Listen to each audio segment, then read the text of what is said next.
Welcome to Alternate Ending, where we're discovering good movies, one bad movie at a time. As always, I am your host, Tim Brayton.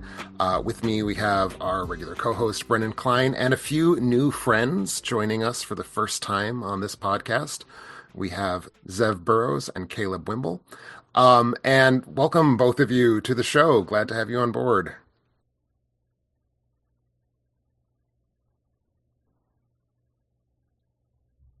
Absolutely. So I wanted to offer you the opportunity. I know you are both familiar names to our Discord users and to people who read the comments, but I wanted to give you both an opportunity to talk about yourselves a little bit if you wanted to. So Zev, tell me a little bit about yourself, your journey to become someone who's on a movie podcast. I did not want to be on a movie podcast originally. It's just kind of, I actually did a smaller-ish movie podcast like several years ago that kind of focused on film scores on like a Facebook group that I don't participate in all that much anymore, but I kind of got into movies much more on the music side. I'm a composer, sometimes lyricist for stage and screen, and that's kind of my thing. And so as much as I try to be a movie nerd, I'm also probably more of a music nerd, but sometimes on the music theory side of it, sometimes on music history, sometimes film music history, and also slowly getting more in touch with the punk rock roots that Cool, thank you. What about you, Caleb? So, what's your backstory? How did you get to this point?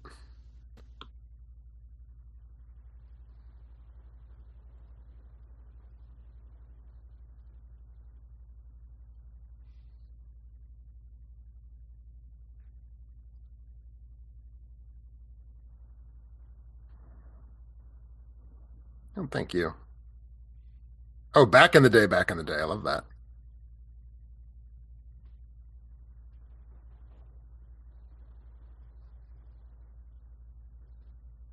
Oh, like all the literal way back in the primordial dawning years. Okay. All right. Wow, and I'm always impressed with myself for having gotten in around like 2010, but you're just like you're right there. I feel to me the wow. cutoff where I know someone's like serious about Antagonist Ecstasy is if they were already there when the Disney review started.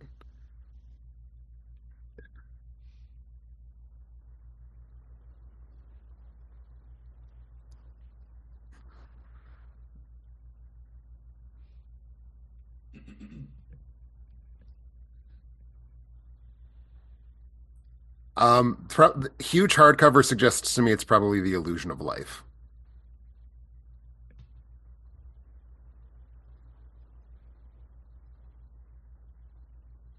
Okay.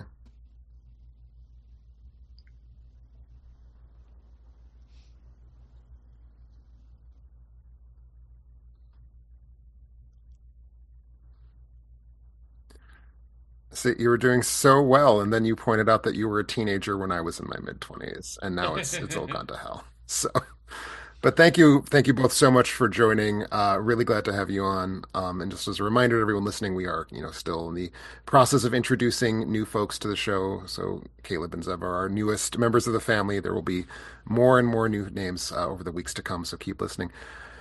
But yeah, we are here today to talk about 2024, the year in movies and the year in a lot of other things. But I think we'll probably be happiest and sanest if we just keep it to just talking about the films. But of course, before we do that, we're going to talk about some other movies that we've seen recently that we want to share with you all. But also, I think it's just worth thanking very specifically Caleb and Brennan. You're both here from hell itself, and I appreciate that. How are you holding up? Yeah, sorry, I'm gonna jump in real quick. I know everyone, whenever I get on the microphone, everyone says, "Wow, he's on fire," but this time it's just kind of true. And I know dark gallows humor. I'm allowed to say it because we're This is here. your favorite kind. Yeah, no, very, very bad things are happening right now in LA. In case you're listening to this later, we are talking about this right now as we are recording the Palisades fire and the Eaton fire, currently kind of a tag teaming Los Angeles from either side. And it is a dark time. We get fire season almost every year here, but it's been an especially epically bad one. I would like to thank all of the fire departments, both local and not local, that are making us able to record and not be on fire, at least in the two places where we are right now. There's, the Los Angeles Fire Department is really giving it their all, but I saw like two fire trucks from Las Vegas driving by just the other day. I think Carrie Jarasinski shared on her Instagram. There are firefighters from Mexico who are volunteering to help us out, and I want to say thank you to everybody who's making that happen. But yes, I am okay. I had to evacuate for a couple days, but I'm back where I am. My area is just kind of on the two eyeballs emoji of just like, we're just keeping an eye out on what's going on, but for now we are in place, and we're just kind of half packed up and ready to run away if we have to. How are you doing, Caleb?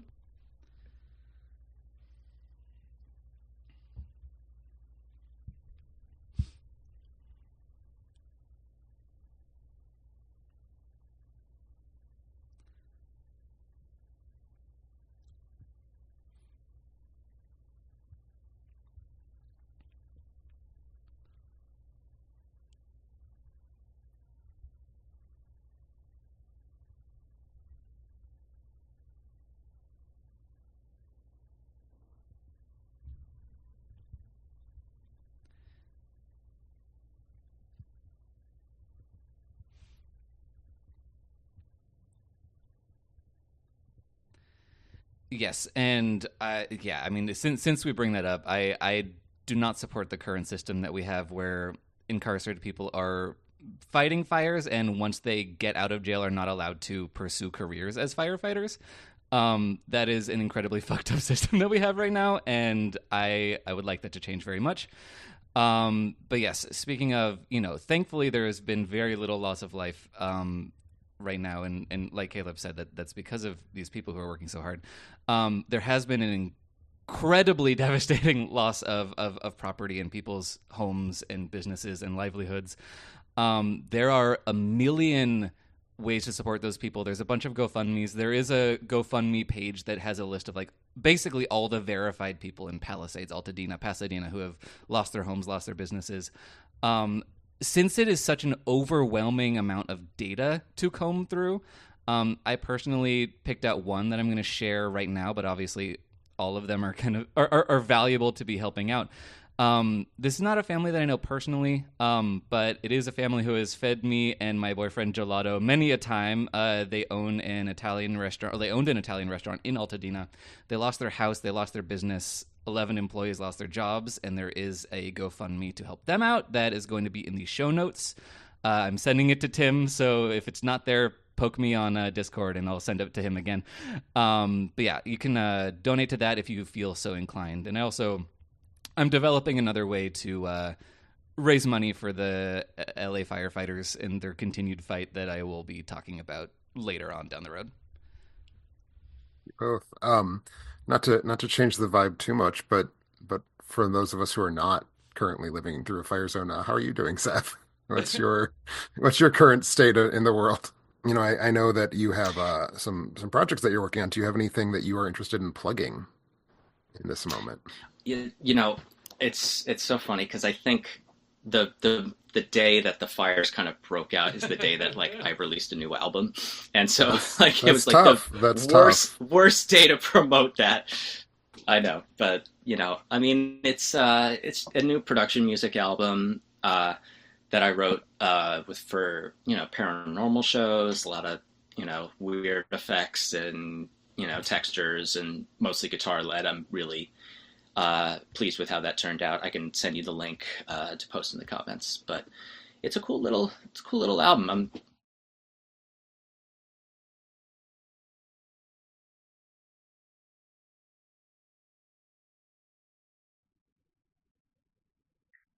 Well, thank you Thank both. you, Caleb. Looking forward Thank to you. hearing that, and thank you for sharing the link with us, Seb. Uh, Speaking of discussing and sharing things, of course, this is the time of the show when we always like to bring some movies to the table that we've seen and think are interesting to talk about or worth talking about or have been paid potentially by other members of the podcast to talk about. And we'll get there in a second. But yeah, so Brennan, what is the movie that you're going to be sharing with us today? Oh boy. It is so yeah, this is going to be a hard tone What shift. is the movie you're going to be sharing with us today, Brennan? Yeah. So, I mean, there might be. Here's the thing, and when you're doing this kind of thing, is that Letterboxd is a little bit of a spoiler. But anyway, this is my penultimate kind of Patreon request that I'm covering. It was requested by someone named Zev Burrows, who I think you're familiar with. It is the 1974 Robert Altman movie California Split. I am desperately under educated on Robert Altman in terms of what I have seen from him. If I recall correctly, all I've seen of him before is 15 minutes of Prairie Home Companion before I turned it off. So I think this was an important education for me, and I did not like it really at all. I was going to say, I feel like it was an important education for me as well, because now I know what kind of person I am co-running this website with. Here's the thing. I don't dislike stories about ordinary people. If anything, I like them very much in from many other authors. The thing that Robert Altman does that I am familiar with, and you can tell me if I'm wrong, but it's the thing that, it's overlapping dialogue. It's really kind of invoking a time and a place. It's really dumping you into a place and just letting you pick for yourself what you're getting out of a scene. But that's something that sonically I find to be like running my ears through a blender. There is a scene in this movie where Elliot Gould and his co-star, whose name I do not have. Do you remember the other guy in this movie, Tim? I don't have it at my I'm fingertips. so sorry. I should have written that down.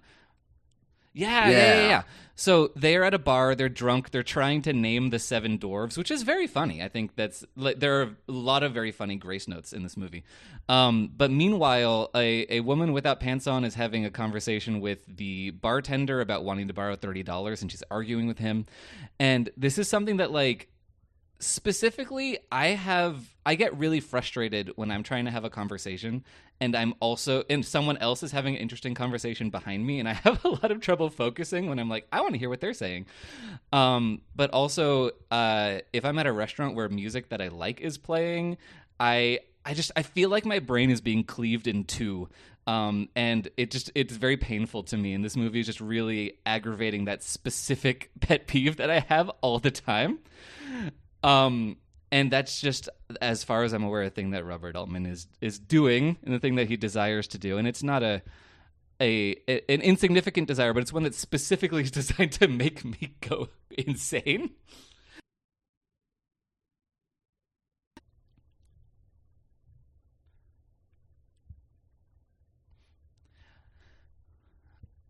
I do agree with you. I still intend to watch that. I've not seen it, but I do want to see that.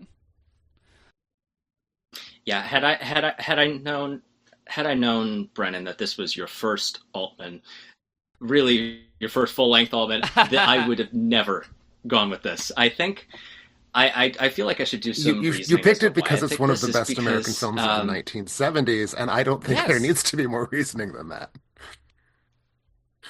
well, also, but I not only that, but I think it's like I feel like it's critically underseen Altman. No, And you're Tim, you quite can right. probably It used to correct be me if I'm really hard wrong to lay hands on on home that. video until very recently, like within the last 2, 3 years, I think. I'm surprised Criterion has not picked up on it, as far as I know. I mean, the last time I saw it was just a couple of months ago, like on Amazon Prime. But I think I only picked it out because it was getting the 50th anniversary last year, and I just feel like it's something that should be more talked about. But I mean, Robert Altman's thing is something that I just kind of love.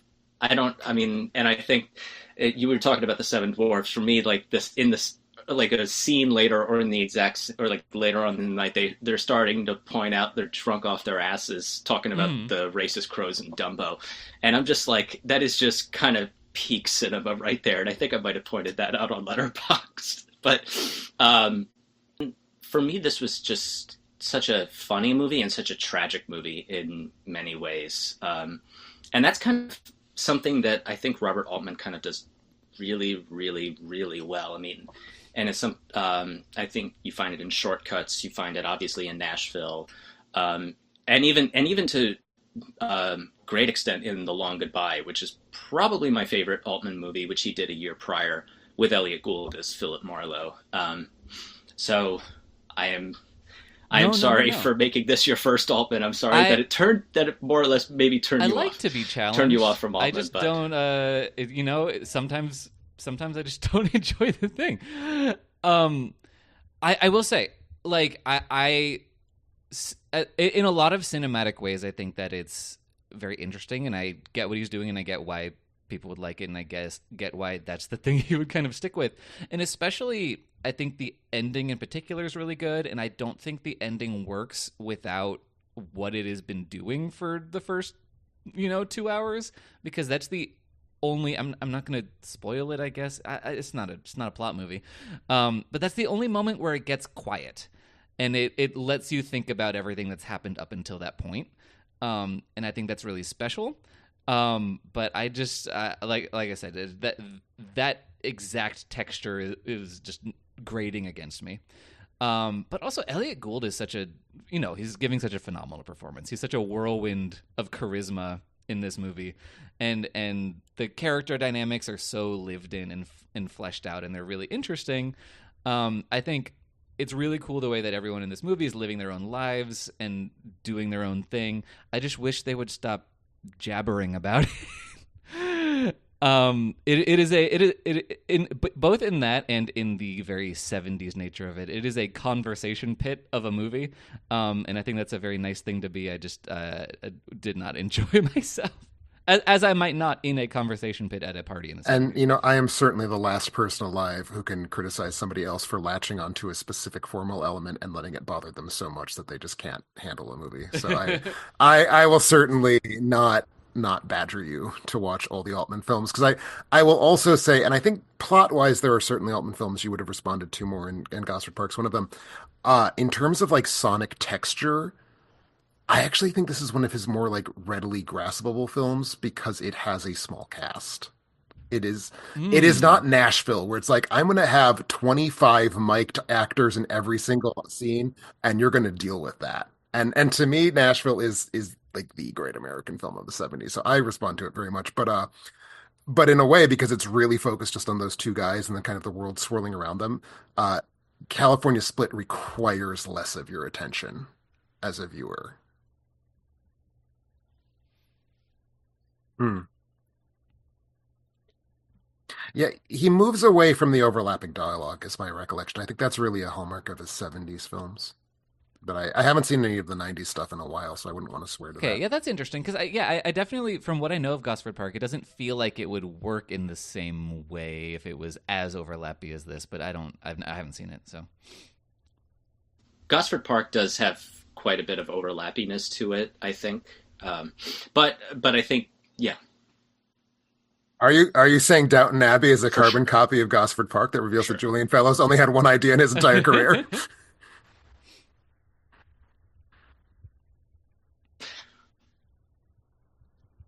Oh man, it is both where my Helen Mirren fixation and my Maggie Smith fixation started, was Gosford Park.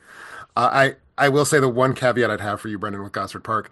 Um, it is not very interested in being a good murder mystery. mm, Like it sounds like, oh, it's the murder mystery one. The murder mystery is sort of something that's kind of like happening to motivate the characters ping-ponging off of each other, more so than it's actually a thing we're meant to. Like it gets an answer, the answer's okay. I satisfying, but that's that not makes what me you're there extra curious for. because I don't know if that would be a problem for me because I think the big problem for me in murder mysteries is when they're smugly trying to twist the mystery on its head or like the genre on its head, like the thing that Ryan Johnson does in the Knives Out movies. Mm. Um, I enjoy those movies, but I think the way that he approaches the mystery aspect is so smug and repulsive and not compelling. No, my feeling about the Knives Outs is that they are written by someone who thinks that I am a bad person for enjoying the mechanics of a murder mystery, Yes. and and I find that annoying. Yeah. No. That is not Gosford Park. Gosford Park does not do that. I really like Brick. This is about I where I'm don't know at. what happened That's about where after I'm that. at. Well, I think Zeb, since you just had to hear Brennan pooping all over your pick, I think it's fair to give you the next one. So, what are you bringing to the table for us to chat about? For the last couple of years, Letterboxd has been hosting what is known as the Criterion Challenge, excuse me, and basically take 52 movies, different category every week of the year, and this second category is the one I focused on. Watch a movie from the year you were born. So I will be bringing to the table from 1994 a movie called Alma's Rainbow, directed by Ayoka Shenzira, and it is a coming-of-age tale about a mother and daughter living in Brooklyn. Um, it's very much a slice of life sort of story as this teenage girl is coming to terms with a lot of things in her life. Her relationship to her mother, her relationship to her aunt, who is very glamorous and has had a illustrious career in show business, and who always kind of seems like almost otherworldly in a certain sense, and also um, a changing relationship to her own body. And this movie fell out of, I don't know if it fell out of print, but it premiered in 1994. And then it didn't get a theatrical release until 2022, when I think Julie Dash presented it at a festival, and it got a theatrical release then, and it was restored. It's on the Criterion Channel right now, and it's just a really, really nice movie. But it's also quite confrontational, and that's kind of, and if really, really nice movies that also have kind of knives to them is kind of, that's always going to hook me, and that's something that I really, really enjoyed about Alma's Rainbow, is that it ends on this really nice, optimistic note, but it never shies away from getting too confrontational, or it never shies away from being confrontational, and I really like that about it. So, the movie stars Kim Weston Moran and Victoria Gabrielle Platt. It's on the Criterion Channel right now. If you have 90 minutes to spare, I highly recommend it. It is wonderful.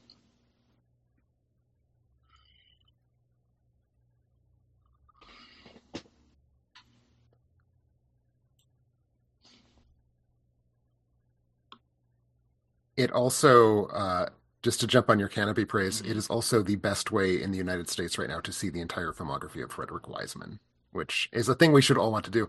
But Mm. thank you, Zev, for sort of walking me through the backstory of that movie, because I saw the name of it and I saw that it was from '94, and it's like I have never heard of this, which always throws me a little Mm. bit when something from that period specifically, because that's exactly when I was starting to pay attention, that I haven't heard of. So it's interesting that it's been basically invisible for most of its life. And I'm glad to hear that it got a Mm-hmm. restoration.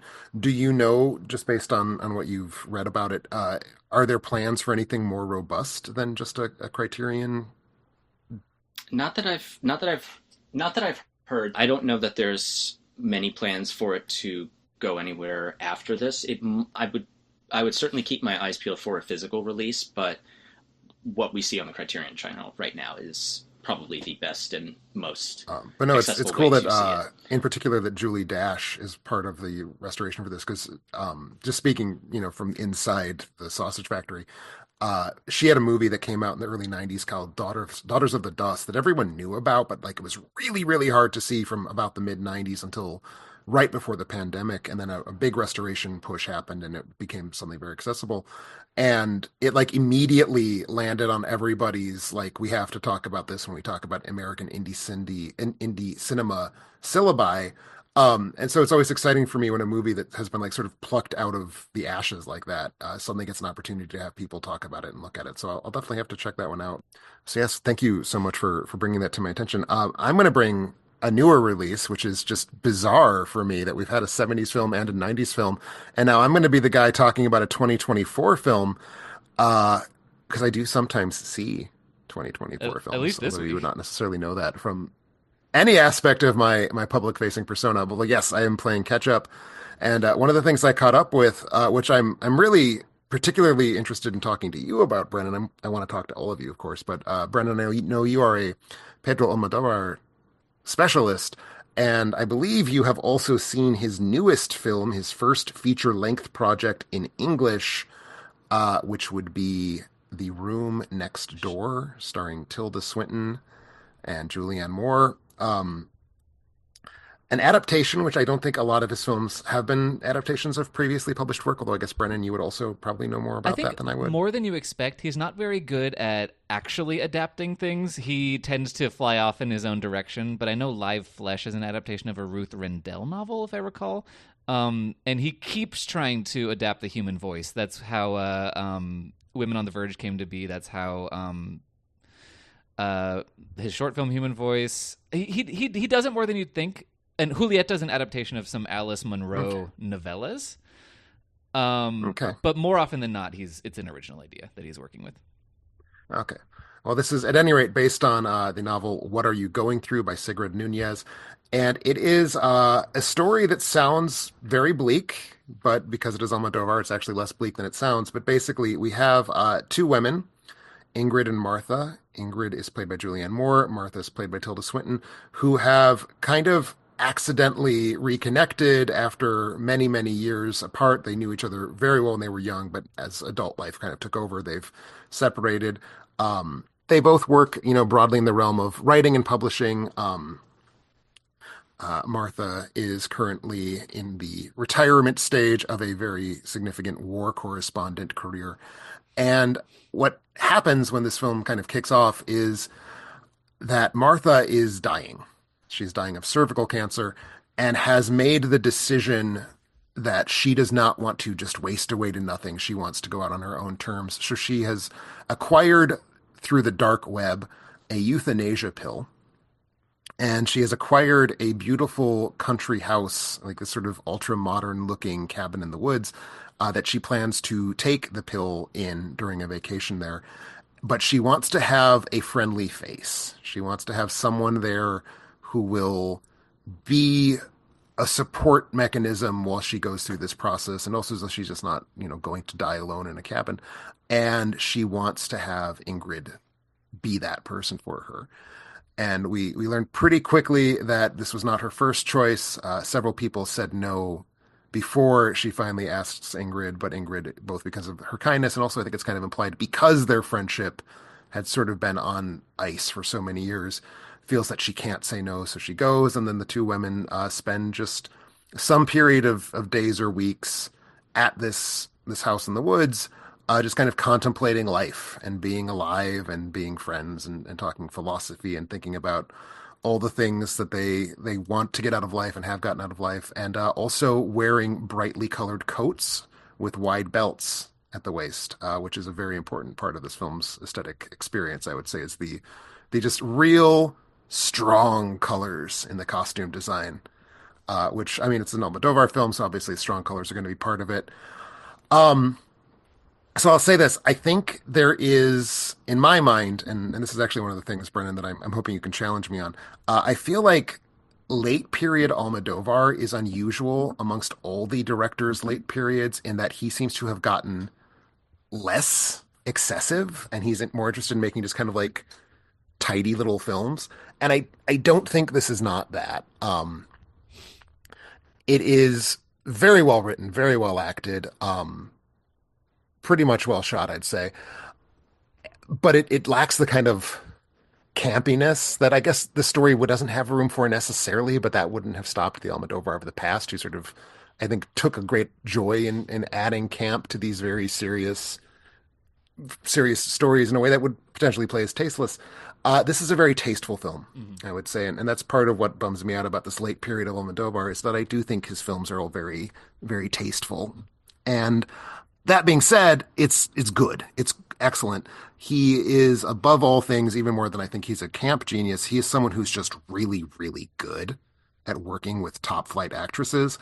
And this being his first film in English, he now has an entire ecosystem of actresses to work with that he's never been. I mean, he's worked with Tilda in that short film, The Human Voice, that you talked about.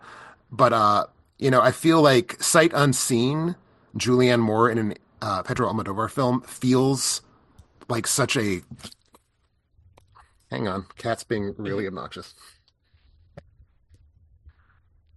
Julianne Moore in a Pedro Almodovar film is such a perfect, like, the idea of what she's going to bring to the table, what he's already got on the table, that feels so great to me.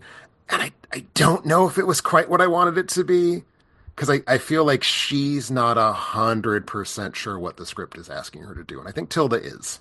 I think Tilda is exactly where the script needs to be. I think Julianne Moore has to kind of fight her way towards the script. But still, we're seeing someone who is unusually great at directing actresses with two of the best actresses alive right now, which is a wonderful thing to experience. And even though I think it is less excessive than I would like it to be, it's very sincere in ways that I think are actually quite good. There's a little bit of spiky humor, and I think that's the one thing that Julianne Moore is really, really good at. She's pulling out these kind of absurd moments that don't feel like they should be absurd. Of which my favorite is probably when Martha asks Ingrid to help her kill herself or to be there when she kills herself. Julianne Moore immediately goes on this like crazy sputtering, not going to say no, but trying really, really hard to avoid saying yes, sort of quasi monologue. I say quasi because she's not really forming words, and it's great and it's funny and I loved it. So there is a little vein of humor there that's really coming out. I think mostly through Julianne Moore. Uh, that being said, it's mostly more, about philosophy and people sort of sharing their thoughts on what it means to be alive and what it means to die. And it's very good at that. It's not, I think, the wildly excessive version of that I was hoping for, but it's a very beautiful movie. The set is phenomenal. It's, again, as I said, this kind of big modern glass slab looking cabin in the woods uh, that just feels like it's framed really, really well. This was shot by Eduardo Grau, who's worked with Almodovar many times. And it just has this kind of very shininess to it that feels beautiful, but also kind of weirdly hollow, given that we know why they're there, and to have all this style kind of packed into the mise en scène like that feels a little bizarre and strange. So that part I liked about it. That was the kind of irony in it that I was happy to see and that I expect from this director. But I definitely had a better time than not. It was more, I think, that my expectations were not going to be met by it.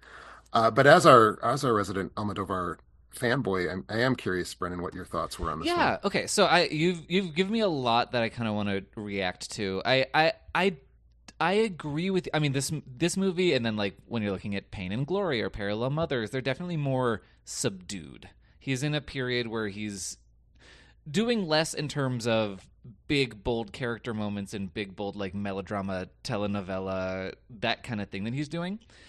I kind of like this period better than his like some of his work in the like 2000s kind of Oscar bait period. Like I find Pain and Glory and Parallel Mothers, etc., more interesting personally than like Talk to Her or Broken Embraces, which feel a lot more like they're still Almodovar, but they're trying to appeal to awards bodies.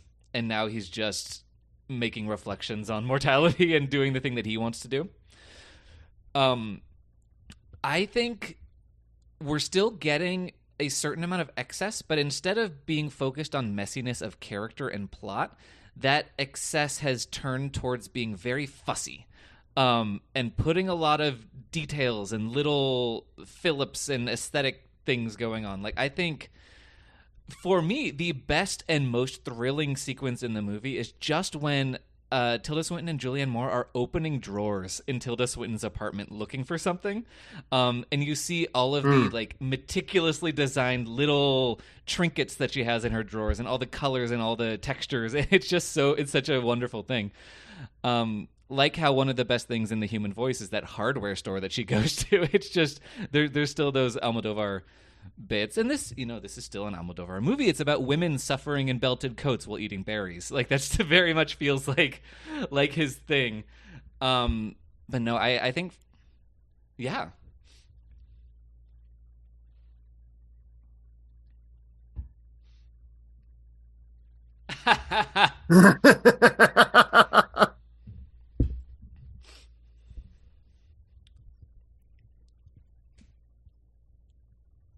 Hmm.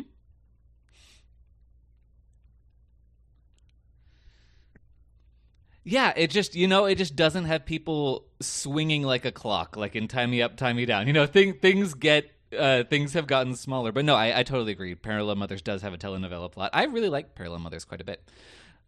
Um, but yeah, The Room Next Door. I think I'm done with him working in English. Personally, I think it takes a really long time for the script to really feel like it's cooking in the dialogue. Um, I fully agree. To me, I was actually kind of not liking it until they get to the woods. yeah, 100% agree with that. It's kind of just stiff and unpleasant in the first half in terms of the dialogue just isn't working. The actresses are good actresses, but they're not overly. I mean, like you said, Tilda Swinton is doing a great job. It's just nothing is really fully clicking until it gets to that second half. But yeah, I mean, I think I find that I always need to watch Almodovar movies a second time to really appreciate what I'm feeling about them. Whether that's for the better or for the worse, and it's usually for the better. And I think this one will be for the better. I think it will grow on me, but it's a little clunky, and I do think that it's better than A Strange Way of Life, his second English language short film, which is Which I still haven't seen, and I wonder if I would feel more impatient with this being in English if I had. I decided not to catch up with it because my plan had been to catch up with it, and then I was like, you know what? No one seems to love it. I'll see it eventually, but I'm not going to make a push to see it now. The thing that I really love most about the first half of the movie, and I think what's kind of getting us through it really to the woods, is Alberto Iglesias' score, which really does some Mm. really, really nice mm, things in terms of texture and in terms of getting at Ingrid's insecurities and apprehension. There's some harp and marimba passages that are just marimba gets overused a little bit, but I think here And to that point, I would say, we it's talked a really little bit really about other nice. late Almodovar films. I remember something I wrote about Julieta, which was that it felt like the first time an Almodovar film had been carried by an Iglesias score rather than benefiting from an Iglesias score. And I don't feel that way about this one. Like, I think the score is obviously a very important part of why it works, but I don't feel like I'm ever relying on the score. And I relied on the score in Julieta, now that you've reminded me of that. yeah, and I appreciate that insight. Like you are the score person. I mean, and to be clear, I like this movie a lot. I'm a 4 star, but I also have not seen enough Almodovar. I think the only other one I've seen is All About My Mother, which I have at 5 stars currently, but And I will I know I say, need to go to on a a big certain binge. extent, when I'm saying I wish he'd go back to the old ones, that is kind of code for I want him to be gayer again. Oh, of course. Well, but that's the thing is that Almodovar is very much a gay director in terms of he wants to watch women do things. Um, Right. and Which is, I think, very gay in a movie like Women on the Verge or something like that, or Voltaire. yeah, it just yeah, no, you're right. This doesn't feel gay. At least this feels like it's a different type of gay, but it's still Fair. there. But yeah, no, I totally get it. And for me, I mean, obviously that late '80s period between like Law of Desire and Tie Me Up, Tie Me Down is like my kind of Law of crystallized. Desire is my favorite one of his films, which is weird because it's one of the very few that does not have a significant role for a woman that I can recall, or at least not a leading Uh, role for a woman. Carmen Maura has a very, very important supporting role as the sister of the main character. And she is being given all of the stuff that he would tease out later in Bad Education. Mm. So I think he did find her to be important. But yeah, no, that's very much a masculine movie. He always kind of swaps between those. And the boy movies are usually the worst ones. It's like how every other Star Trek movie is bad. Well, that's what I have to say about that. But we do have one last movie, and I saved maybe the best for last. Certainly, I think the most exciting for last, shall we say? Because I know that this is a movie that lots of people have seen, unlike pretty much everything else we've talked about. So, Caleb, what are you bringing to the table?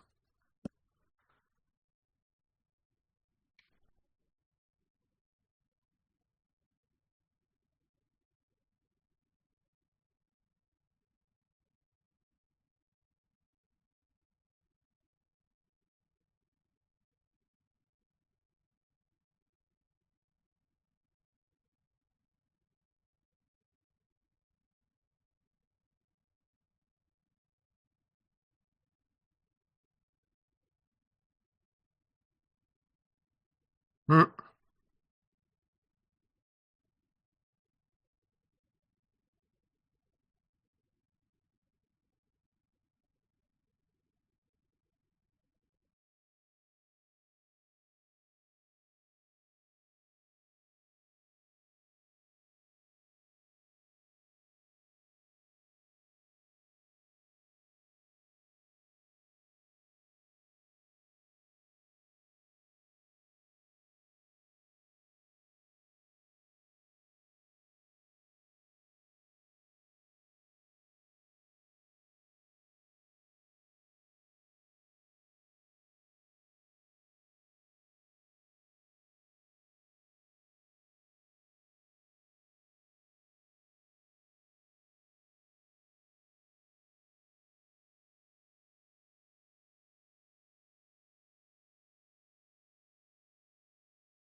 It's Ellen, yeah.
He is playing a Muppet in this movie, like just a very scary ancient Muppet, and it's incredible. He's giving such a good performance. There's a part where they're at a funeral. Spoiler alert: somebody dies in Nosferatu, and he just kind of pops out of the corner of the frame, and you didn't know he was going to be there. And it is such a beautifully heightened performance and so deeply committed, and he does such a great job. And also, I mean, what you were saying about the second half maybe being less interesting, that is a problem with all Draculas across time. It is the primordial sin of Dracula movies that as soon as whatever happens to Jonathan happens, the movie just immediately deflates. And then it's only a question of how well will they reinflate it. And I would say this one does a pretty good job of it. But I mean, yeah, that's every Dracula ever. Zev, have you had a chance to see this one yet? I saw it, yeah, a couple of weeks ago, and what I would my big takeaway was that nobody is doing this kind of genre Hmm. right now like Robert Eggers. I think, I mean, in terms of just craftsmanship, there are just some shots in this movie, many shots in this movie that I was just like, where, I mean, it's singling out a scene in particular where he's in the woods. There are many Hmm. shots that almost feel like matte paintings in particular, which feels very welcome when the carriage just comes and opens the door. But like the shot before that, where he's right in the middle of the frame, and it's just maybe the most beautiful shot of the entire year, I'm thinking. And then there's maybe some lifts from Cocteau where he's gliding into the castle a little bit. That sort of felt very effective.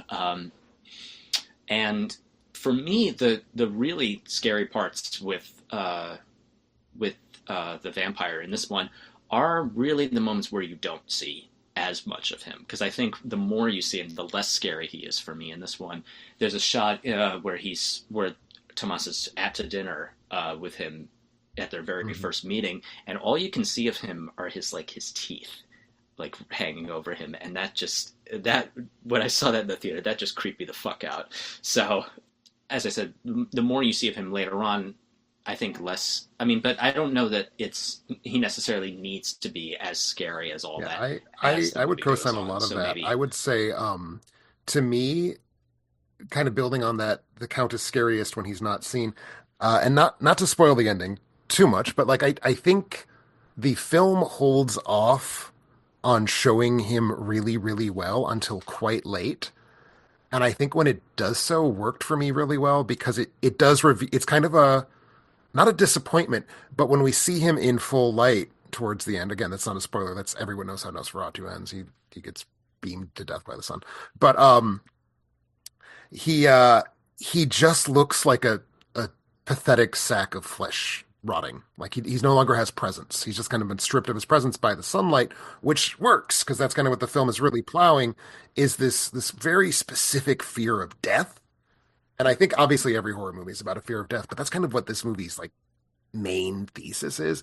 And what I loved about the conception of not Dracula, Orlok, and this film is that he's he's a corpse. And I think, we think of vampires and we think, oh, they're these, sexy or they're these monstrous rat-like beasts like Max Shrek or, they're whatever, they're shiny glitter boys. It doesn't matter. We always think of them as like sort of some sort of monstrous other, and this film recasts him as like, no, well, he's a walking corpse. And that's both what's scary because corpses don't walk, but it's also sort of weirdly grounded in that whenever we do see him, he's not a monster. He's just a dead body that happens to be talking. And that can be very unnerving. And I think my favorite parts, going back to Zev's point, he's scariest when we don't see him. To me, the most creepy thing in the entire movie is when he starts talking in his castle, and his voice is just so mucusy and wet, and it just sounds tubercular, but it also has this deep booming push in the bass to make it just kind of like rattle around the theater. And that to me was wildly scary because like a voice that has that much dampness in it shouldn't be able to resonate that much, but also it feels like someone talking from beyond the grave in a way that really sold me on that like immediately.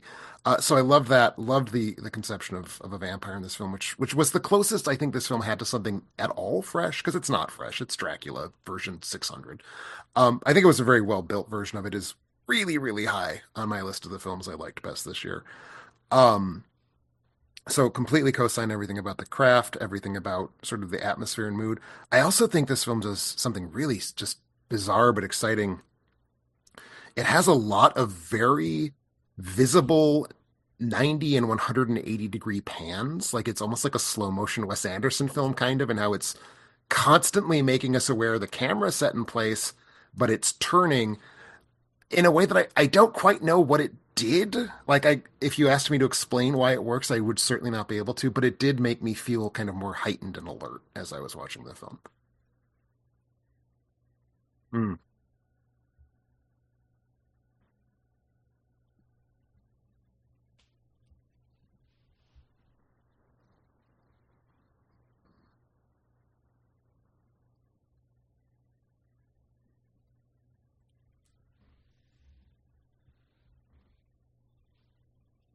mhm,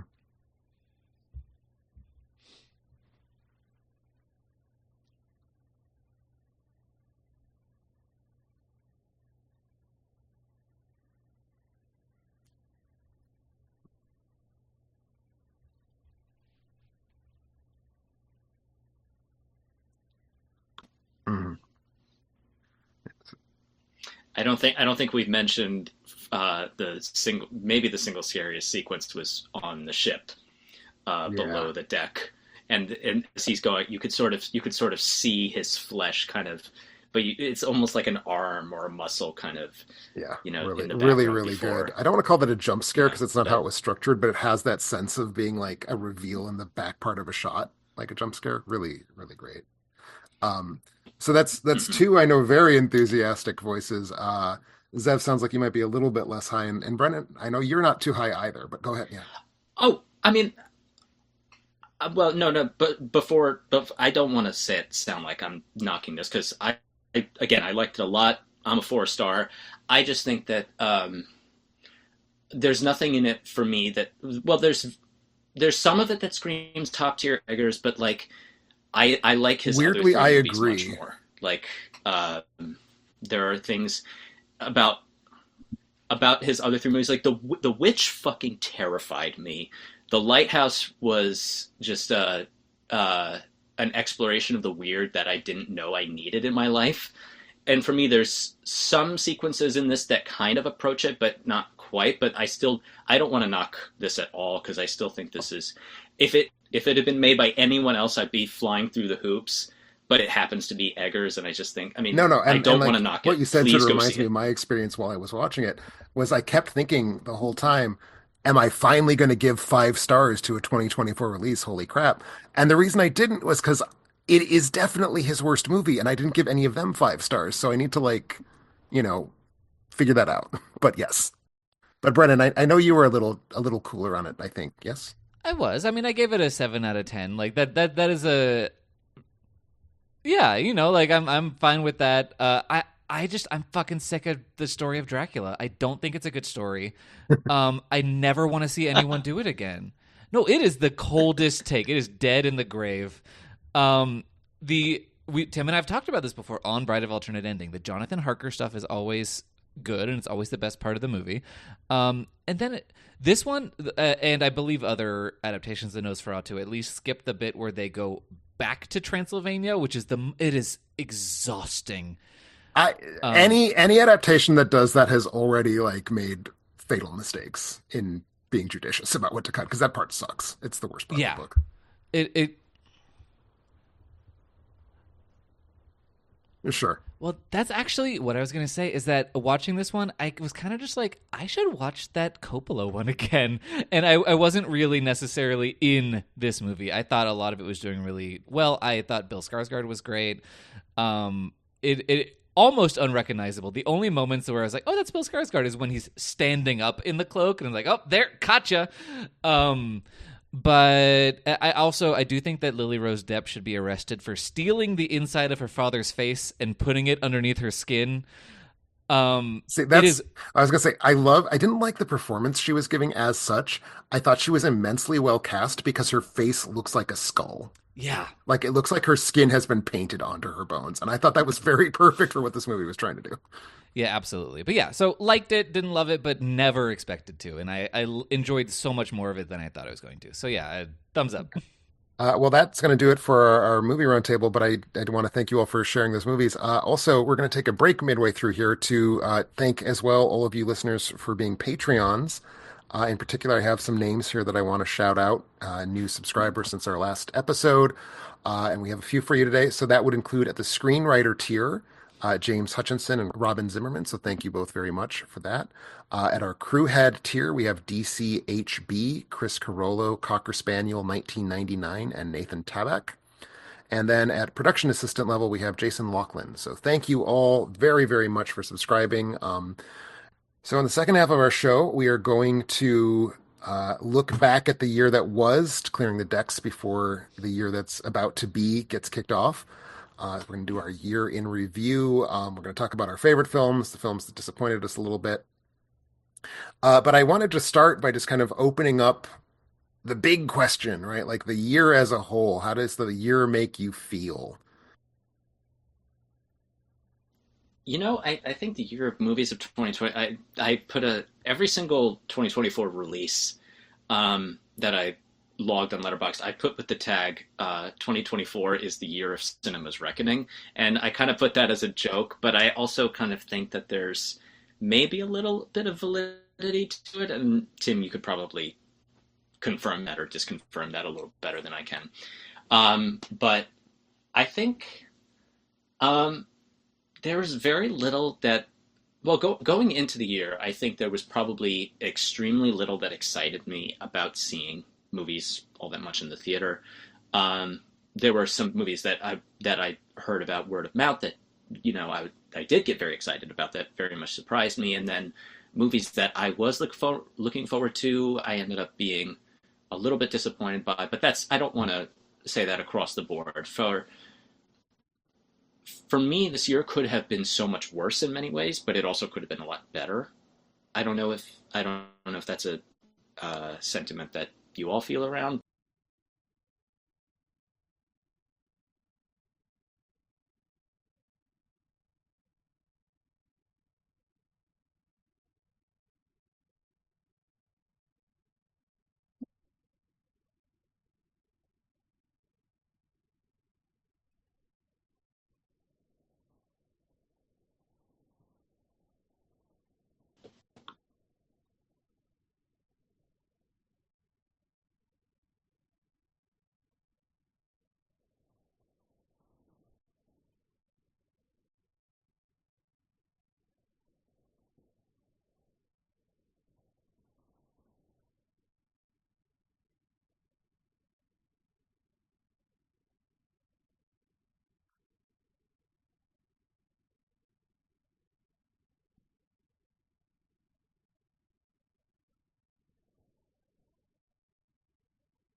I feel very similar. I think 2024, I feel like I never found the like 5-star masterpiece, and it sounds like Tim didn't either. But I think it's been a very 4-star movie for me, and that's a great place for me to be, especially after 2023, which is, I think, the worst year in cinema, at least since I started actively reviewing movies in 2013. 2023 I thought was a big heaping pile of garbage, worse than 2020, and no movies came out in 2020. I fully co-sign that view of 2023, by the way. Thank you.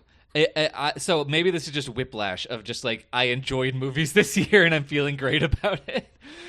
But I think the strike had some the big Hollywood strikes in 2023 had some interesting repercussions. I think that allowed a lot of smaller movies to kind of rise to attention in a way that they wouldn't have if all the blockbusters that were planned for 2024 actually came out in 2024. Hmm. I think this is a very very divisive opinion. I think this is actually like kind of one of the better awards seasons. And by that, I mean it is movies that I would care to see, even if they're not good. Um, okay, cool. Okay, great. Because I look at the list of movies that are getting nominations, or at least are just part of the conversation. Let's say a month ago, you're looking at Conclave, Amelia Perez, The Substance, Baby Girl, The Room Next Door, Wicked, Anora, Nosferatu, like all this stuff. I want to see those movies, and that is almost never true. Yeah, thank you. I was not expecting to be supported in that. And also, generally, I think the place where we slipped up the most this year was horror. There were some great horror movies, but I think there was a lot of very mediocre, elevated horror that people really liked and I didn't like. Longlegs, like Late Night with the Devil, which I thought was actively a bad movie. Agreed. Very disappointed in that movie.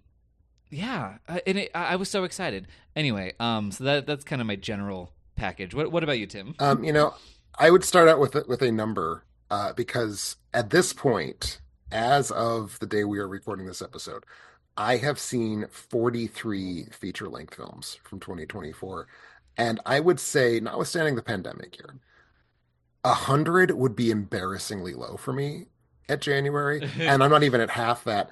And so, to a certain extent, I feel like I can't necessarily talk about the movies, but I can say that is absolutely reflective of the level of interest I had in the movies this year. Because I would say, and here's that pushback you were hoping for, Brennan. I'm exactly the opposite way. I'm looking at the list of films getting nominated, and it's like, kill me before I watch Anora. I have no interest in that movie. I don't like Sean Baker. I'm going to see it. It's going to fucking win Oscars. But I have zero interest in seeing it. I have zero interest in seeing The Last Showgirl. I have zero interest in seeing Baby Girl.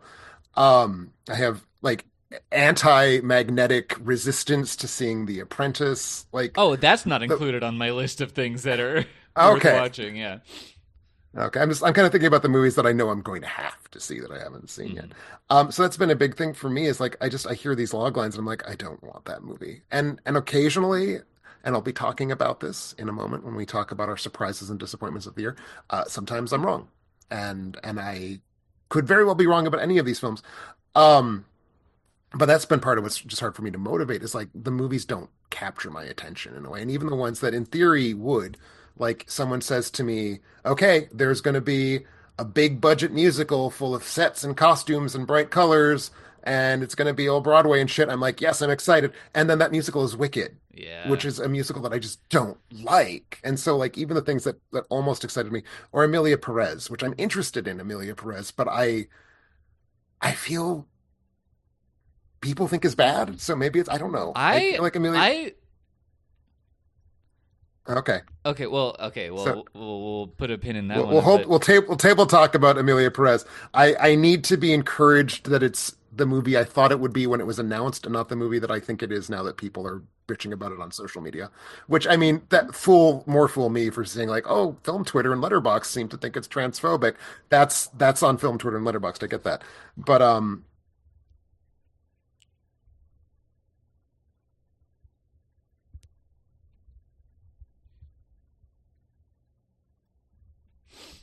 I mean, I was not super into Flow. I still have faith that I will be super into the Wild Robot. Is where I need to have faith. I need to have faith. Let me have faith.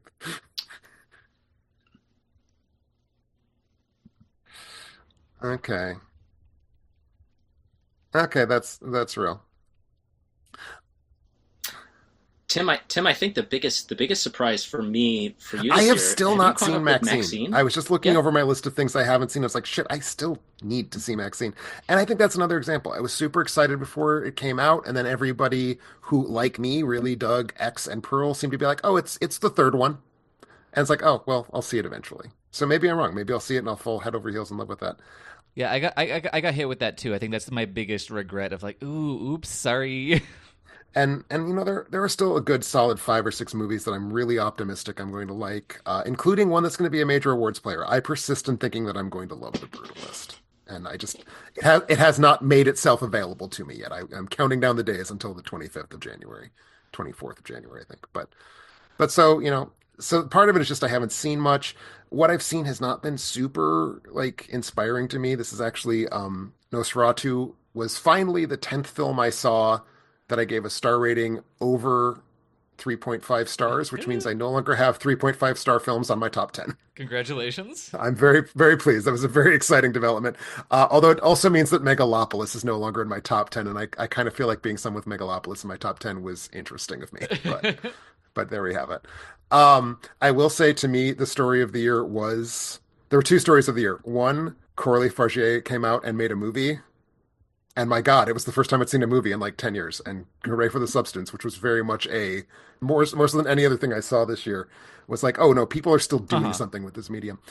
The other story was angry boomers making movies about how everything is awful, which is sort of just a way of saying that I think the 1, 2, 3 punch of Kevin Costner's Horizon Chapter One, Francis Ford Coppola's Megalopolis, and Robert Zemeckis' Here, I think are I think are good movies to have in the world. Are they all good movies? No. Are any of them good movies?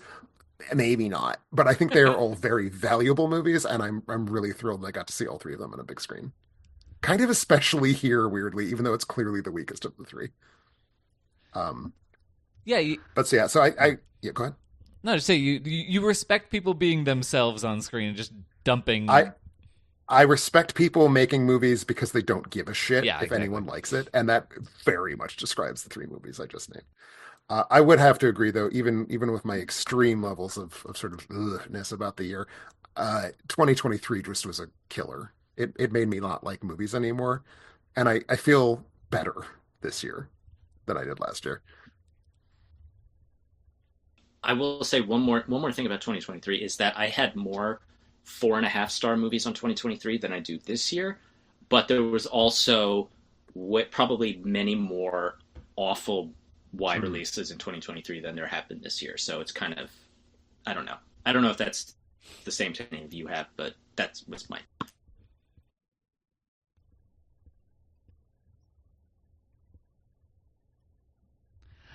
Oh, I would so much rather watch Madam Web and Craven the Hunter in the same year than Captain America: Brave New World. 100%, 100%.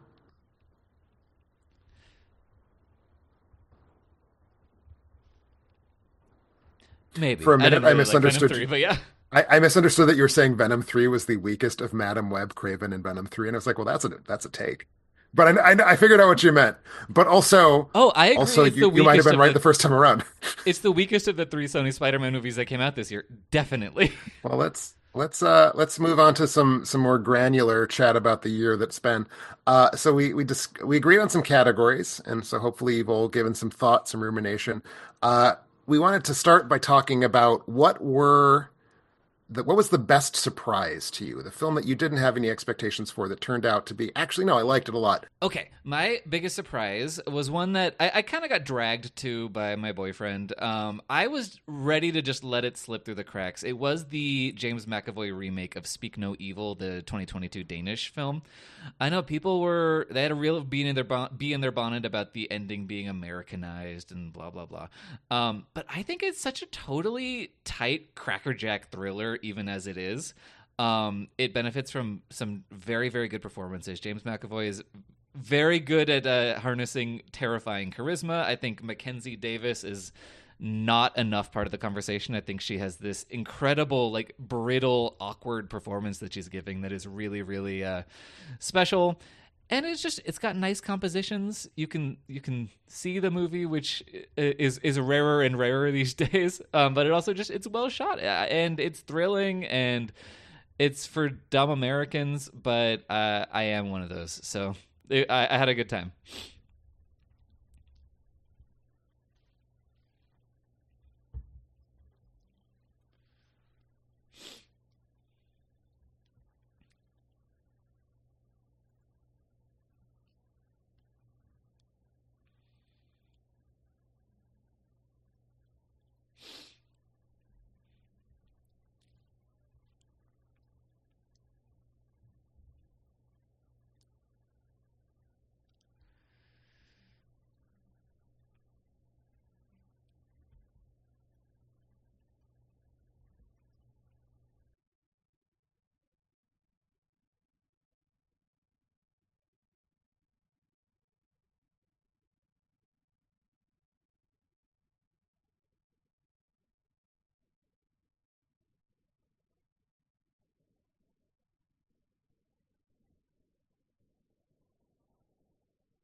Yeah, like watching Zoe Saldana in Amelia Perez, I was like, oh, this is the first time I've seen you act.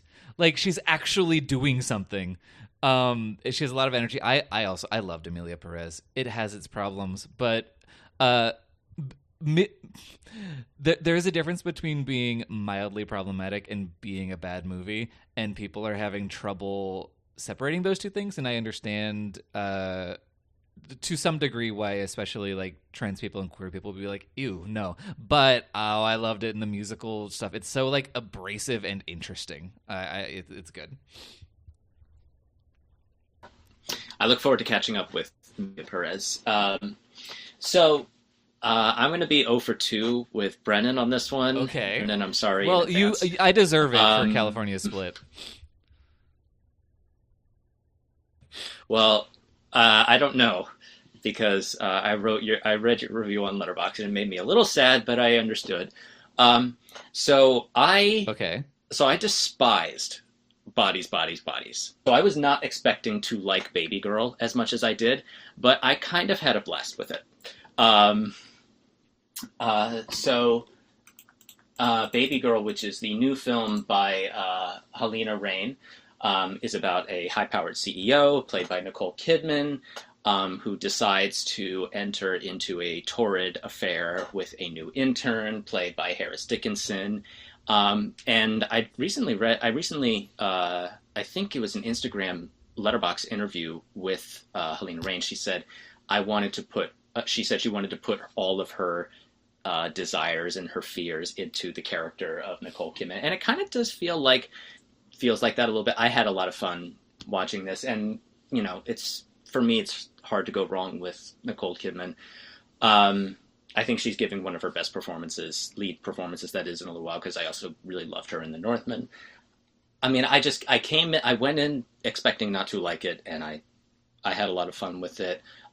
There's definitely moments in the middle where it gets a little clunky, but also moments that feel very out of left field, but also I kind of welcome that, just based on where it had started and where it was leading me. I agree with you, Brennan, that it does not take as many chances as I think it could.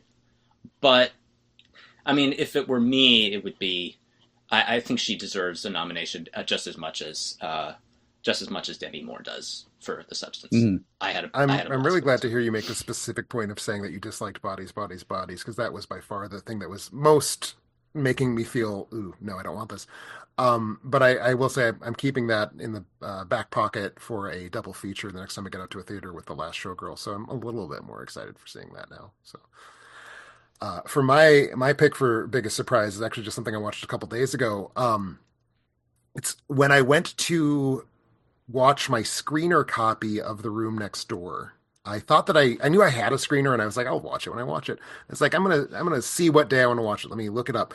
This was on the 10th. I realized that my screeners from Sony Pictures Classic expired at 11:59 Pacific time on the 10th. Oh no. And it was at this point like 4.5 hours prior to that. So I was like, oh fuck me.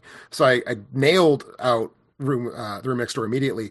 But then I noticed sitting in the same like look at our FYC was I'm Still Here. And I knew that had just won the Golden Globe for Best Actress in a Drama because otherwise it just sort of struck me as like, oh, that's one of a trillion foreign films that's going to get a meager little Oscar push and then will never be remembered. But I figured, well, she won the Oscar, though she won the Golden Globe, she might get nominated for the Oscar. I will have a hard time finding this movie in a hurry. If she does get nominated, I'll just knock it out now. It's 2.25 hours, and I have about 2.75 hours. This will work. And it kind of knocked me out a little bit. To describe it, it feels like Oscar bait. It kind of is Oscar bait. It is a true story. It is a biopic of Eunice Paiva, who was the wife of a Brazilian senator who in 1964, after the military coup, was thrown out of the country because of his left-leaning sympathies, was able to smuggle himself back into the country after a few years, and then upon returning to Brazil, lived a very quiet life so as to avoid getting in trouble with the government.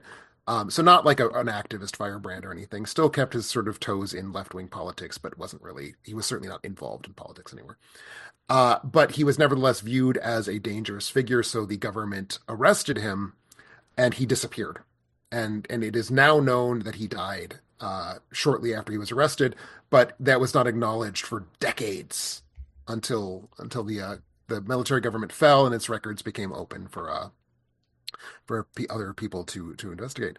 And it's basically the story of the wife trying to figure out what the hell is happening. How do I cope with this? How do I help my children cope with this when there are not even questions I'm allowed to ask, let alone I'm not getting the answers. And the lead, Eunice, is played by Fernanda Torres, who is the daughter of Fernanda Montenegro, the beloved and world-renowned Brazilian actress. Montenegro actually puts a small cameo in at the end of this movie. She's so goddamn good. She's so unbelievably good in this role, where the performance. So the performance absolutely carried me through the movie, but so did, I think, just in general, the depiction of a family, like the family pre the husband's arrest. They have 5 children, so we get to see their dynamic, and then after his arrest, we get to see the dynamic shifting because the children are slowly figuring out that something horrible is going on. Great cast, top to bottom. I do think the script hits a point fairly quickly after the arrest where they know that they want to tell this hidden history, but they haven't entirely figured out a way to make it a narrative. Like, it's not really a movie. It's more just kind of a list of historical facts at that point.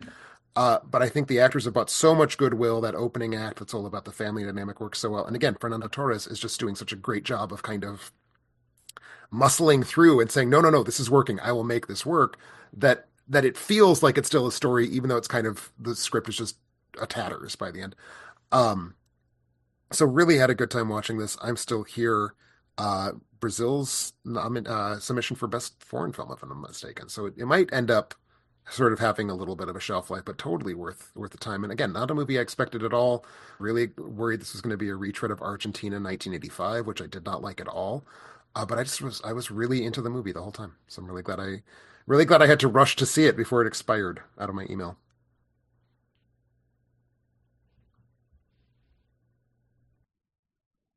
Yeah, it's interesting. So those were our picks for our best surprises. Let's lower the mood a little bit. What was your biggest disappointment? Okay, Tim. I'm gonna start. I'm taking this because it's fucking Baby Girl. All right. I was so excited to watch the movie where Nicole Kidman fucks her intern. It is such a slack, incompetently told story. It is.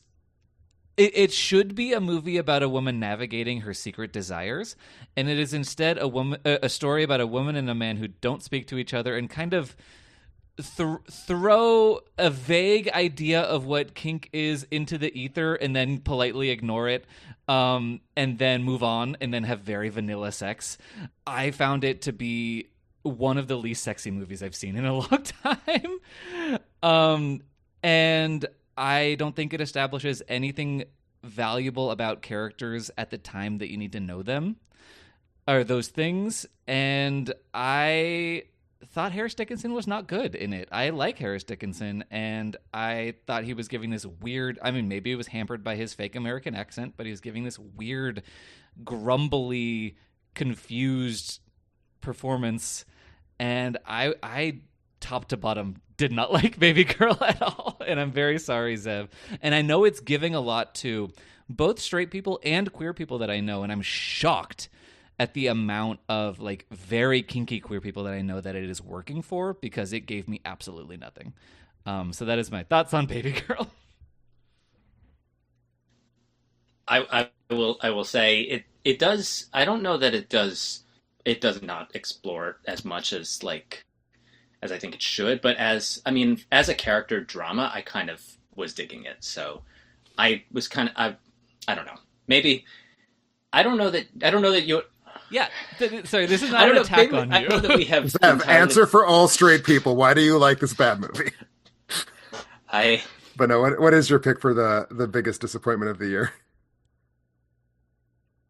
Letterboxd is going nuts over this, and I understand why people do. And I kind of I have similar problems to this movie that actually Brennan has with Baby Girl. Is that I was not feeling anything from the latest Luca Guadagnino, or actually, excuse me, his second most recent, because I think Queer just came out. I have not seen that yet. His second most recent, Challengers, with Josh Zendaya, O'Connor and and Mike Feist. I'm blanking on the two. Mike Feist, who was Riff in the Steven Spielberg I'm West Side gonna Story. I'm gonna ask you to pause for Um, just a second because I and had a for me, tiebreaker for this category between my two least favorites, and you just took one of them. So I'm gonna let you talk about challengers, but I am right next to you with this, and for I think exactly the reasons you're about to say. But go for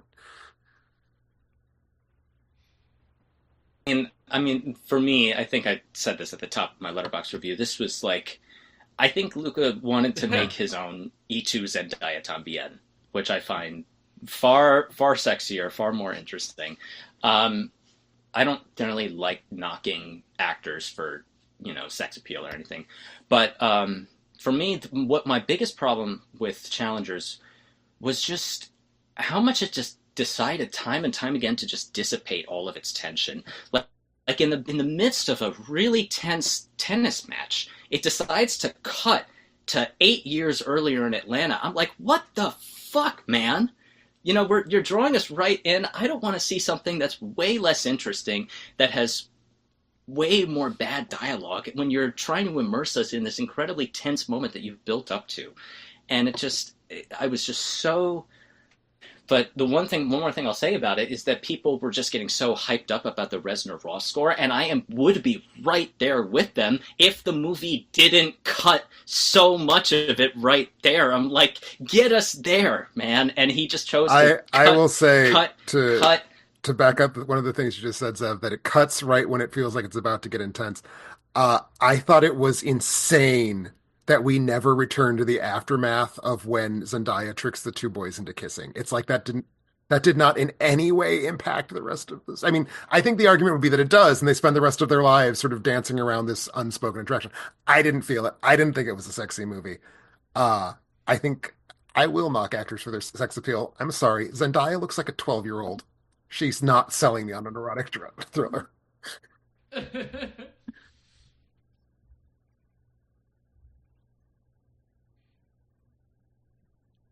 I don't know. Sorry, I just saw that movie and I was real let down by it. But Caleb, what is your pick for the most disappointing?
It sounds to me like someone watched Sorry to Bother You and it's like, "Oh, that looks easy." And it's not.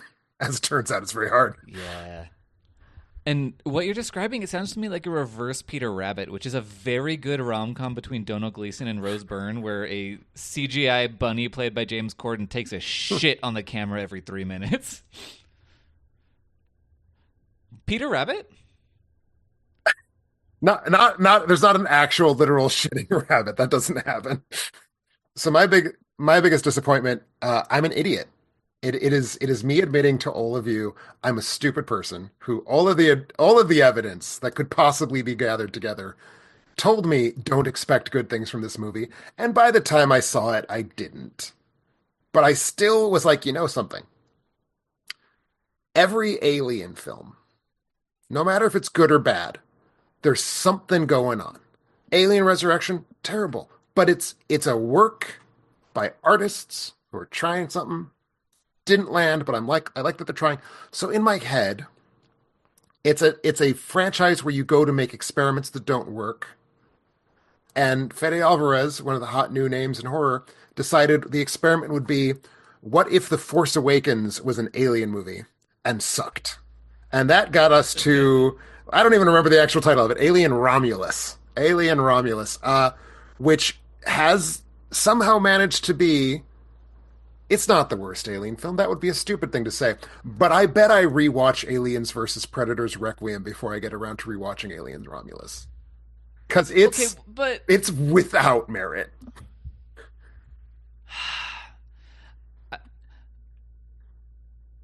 It's the same production design as every other movie. The zero G scenes are fun. I'll bet they would be more fun if I was playing an alien video game of them than watching characters in them.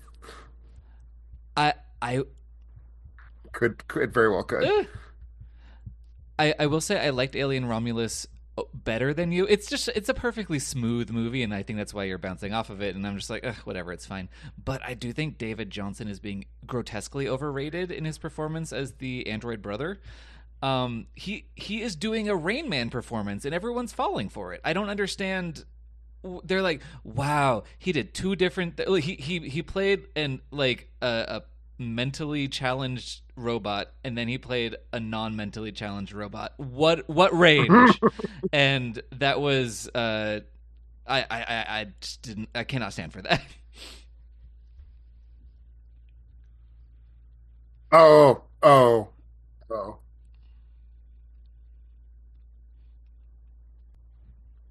Such a Yeah. movie. I have not seen this, nor have I seen anything past Alien Wow. 3. So this is That's not not a making me bad place to excited. live your life. So Got to be honest. And I say that as a Prometheus defender. All right, so let's turn now to another category. I'm actually really excited to hear your thoughts on this one, but I'm going to steal it first. And this is your pick for a hidden gem this year, a movie that you think got unfairly overlooked, and you want to just tell the rest of the world about how great it is and how wrong we were all were to overlook it. And I'm going to go on a little soapbox here, and this is something I think about a lot. We're living through this moment where it has become very, very important in the discourse that we celebrate and elevate the work of women directors. And I think that's obviously an important thing to do. But that always sort of somehow means let's take directors who make these sort of uninteresting poptimist pink baubles like Barbie, and we all know how I feel about Barbie, and let's elevate their work. It's always like when it's someone tough, when it's like here's Claire Denis, it's like, oh well, she's not the kind of female voice we're going to elevate. Her movies are unpleasant. And so we are with Andrea Arnold, who in a just universe, Andrea Arnold would be on Mm. the fucking Mount Rushmore of our important modern directors. I think she has the closest she's come to missing is her Wuthering Heights, which I don't think is good, but it's still fascinating as an experiment. Meanwhile, she has had Fish Tank, which I thought was an absolute masterpiece. American Honey, which has just wedged itself in my brain. It's probably the film from the last 10 years I think about the most, literally. And now an amazing film called Bird that I don't think I've heard a single person talk about. It is a return to the setting of Fish Tank, and that is about the sort of the places in England where they dump poor people. Basically, it's not exactly like a council flats, but it's what's that? What's that? It was shot in Kent. It's never clarified whether it takes place in Kent, but presumably it does. But so it's this apartment complex where this young girl lives with her wastrel father, played by Barry Keoghan. Even Barry Keoghan, post Saltburn Barry Keoghan, could not get eyes on this project. Uh, and he's a dumb idiot who's trying to make money by scraping the hallucinogenic slime off of frogs and selling it on the black market. And so she doesn't want anything to do with this. Her mom is somehow an even worse presence in her life, or non-presence, who lives in the north with a terribly abusive boyfriend. And one day, while she's in the field, like trying to just get the hell away from everything, she meets this odd man named Bird, who's played by Franz Rogowski, uh, who just is not quite there in a weird way. And she doesn't really like him. She thinks he's kind of creepy, but she's interested in him. And she keeps kind of returning back to see what the hell's going on with this guy, Bird.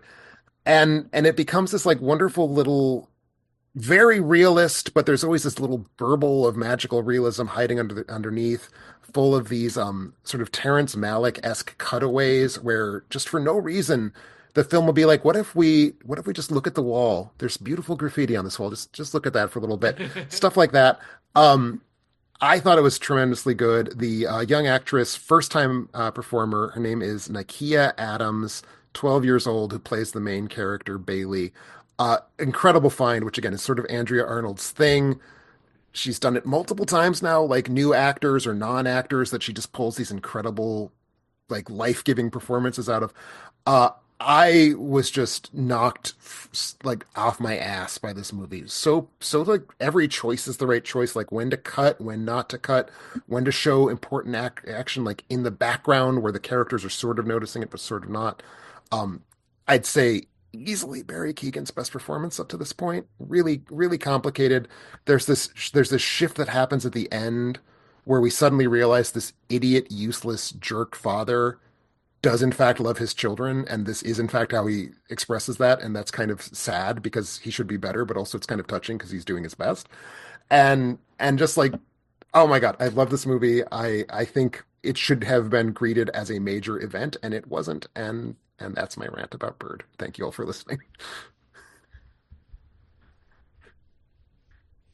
Oh,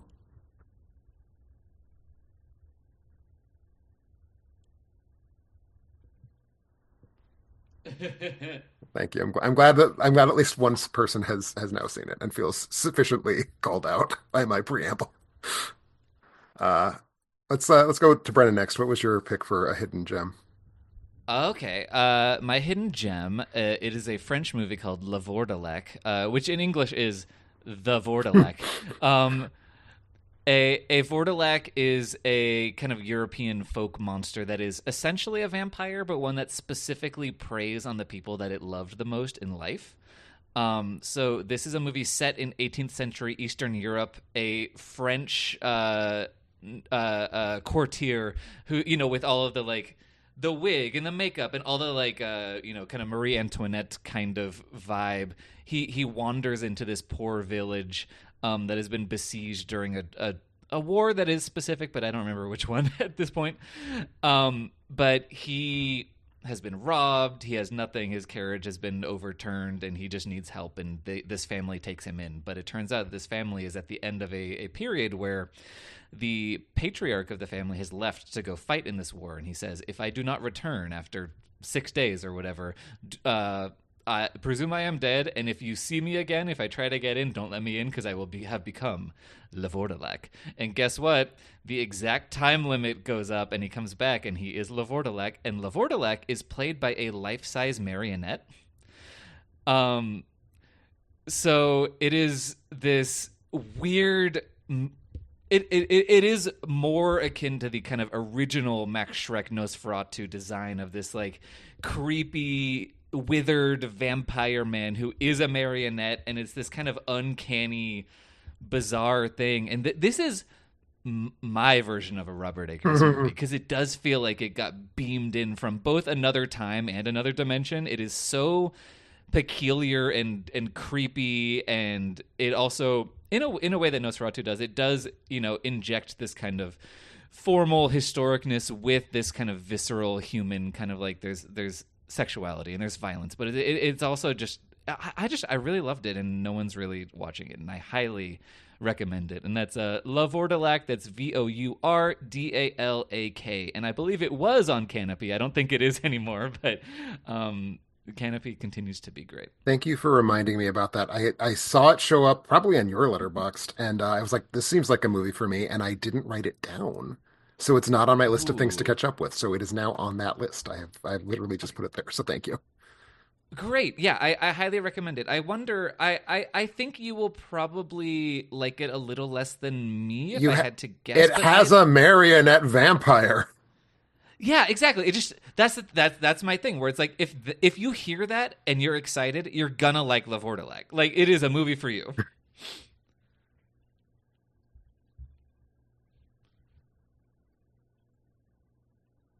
Okay, good. I hope to see it pop up on everyone's letterbox shortly. But so Caleb, what would be your hidden gem pick?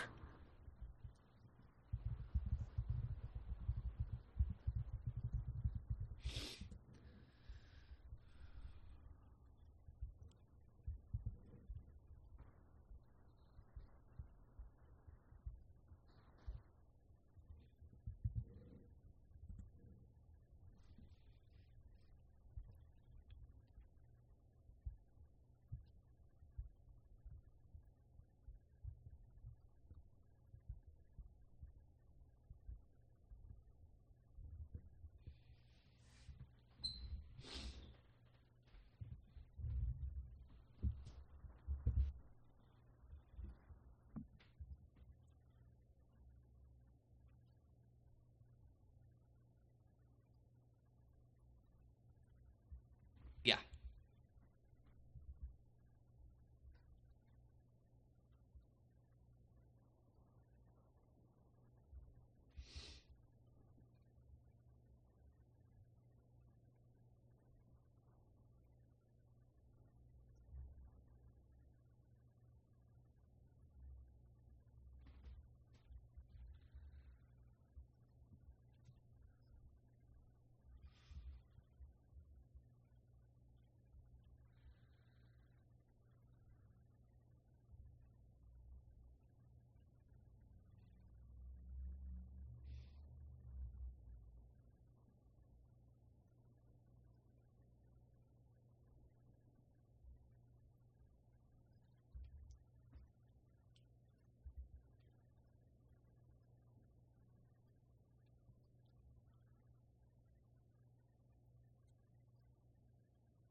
I got to be honest. This feels like something where the hook sounds not my thing, and it would be not fun to dislike it. So I just am going to not see it.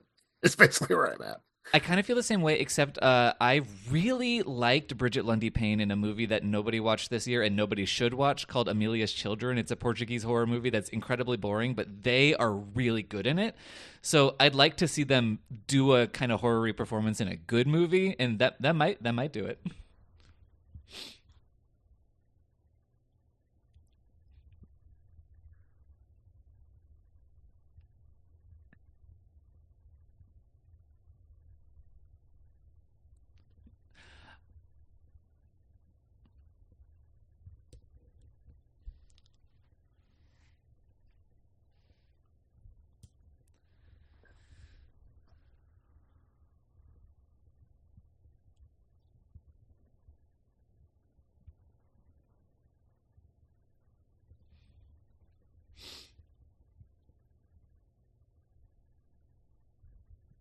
Yeah, I will not derail the conversation too far, which is what would happen if I discussed Buffy. But certainly appreciate the suggestion, and we'll keep it in mind. But Zev, what's your pick? I have not seen. I saw the TV Glow, so I will catch up with it very soon. Um, it feels very weird to call this a hidden gem, but I'm going to do it anyway because it got trampled at the box office, I Oh, think, and I don't know why, and maybe, and I'm probably guilty of this too. Like I went into Furiosa sort of expecting it, and it was a completely different animal to Mad Max Fury Road in many ways. Um, that's not a knock on Mad Max Fury Road at all. It is a masterpiece, but this is, but I think that Furiosa, it kind of got buried. I don't know what happened. I don't know what movie trampled on it. It might have been. It came out around this, or like a month before Inside It Out was 2. Just no like movies did well in May. It's the weird thing. Like nothing that opened in May did well, and it's not like any of them were competing with each other. Just people didn't want to go or something. I don't know.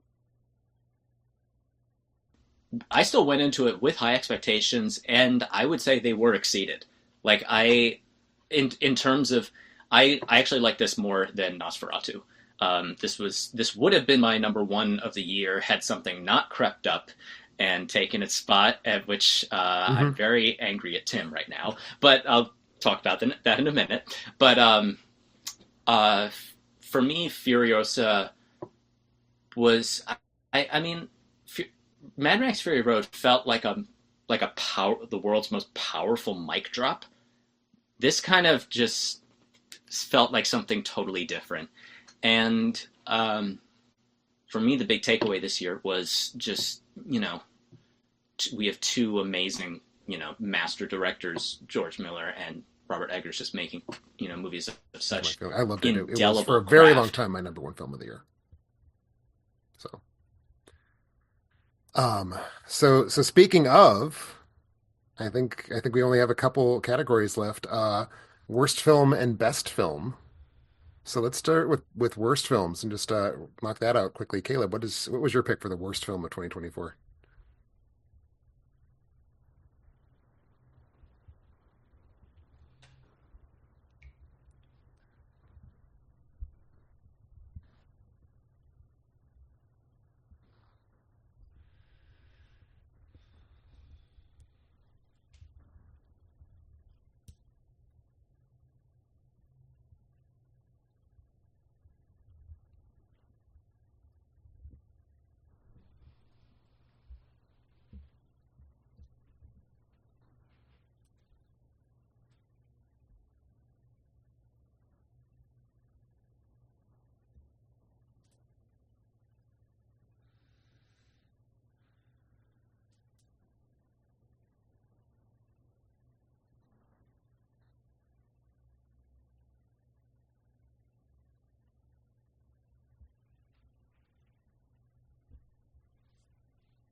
I am the biggest Zack Snyder defender I know, and I have had zero impulse to see these movies, which I feel is also a pretty damning thing to say. yeah, no, there's simply there cannot be a reason. I have also not seen them, but also forgetting character names. Put respect on the name of Devra Bloodaxe, Caleb.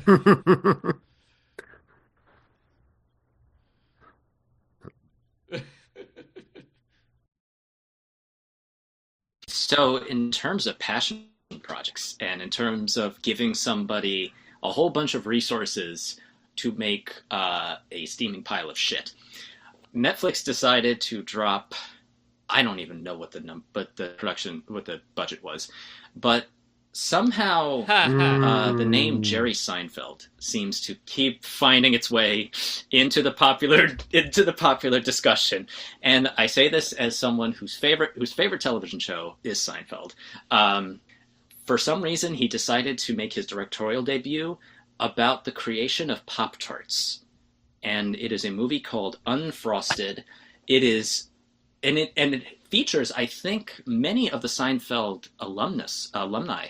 Spike Feresten was also a writer on this, and I just do not know I don't know what kind of crayon has found its way into Jerry Seinfeld's brain to just I don't know, but is he trying to soften his image? Is he trying to just is he just trying to pander?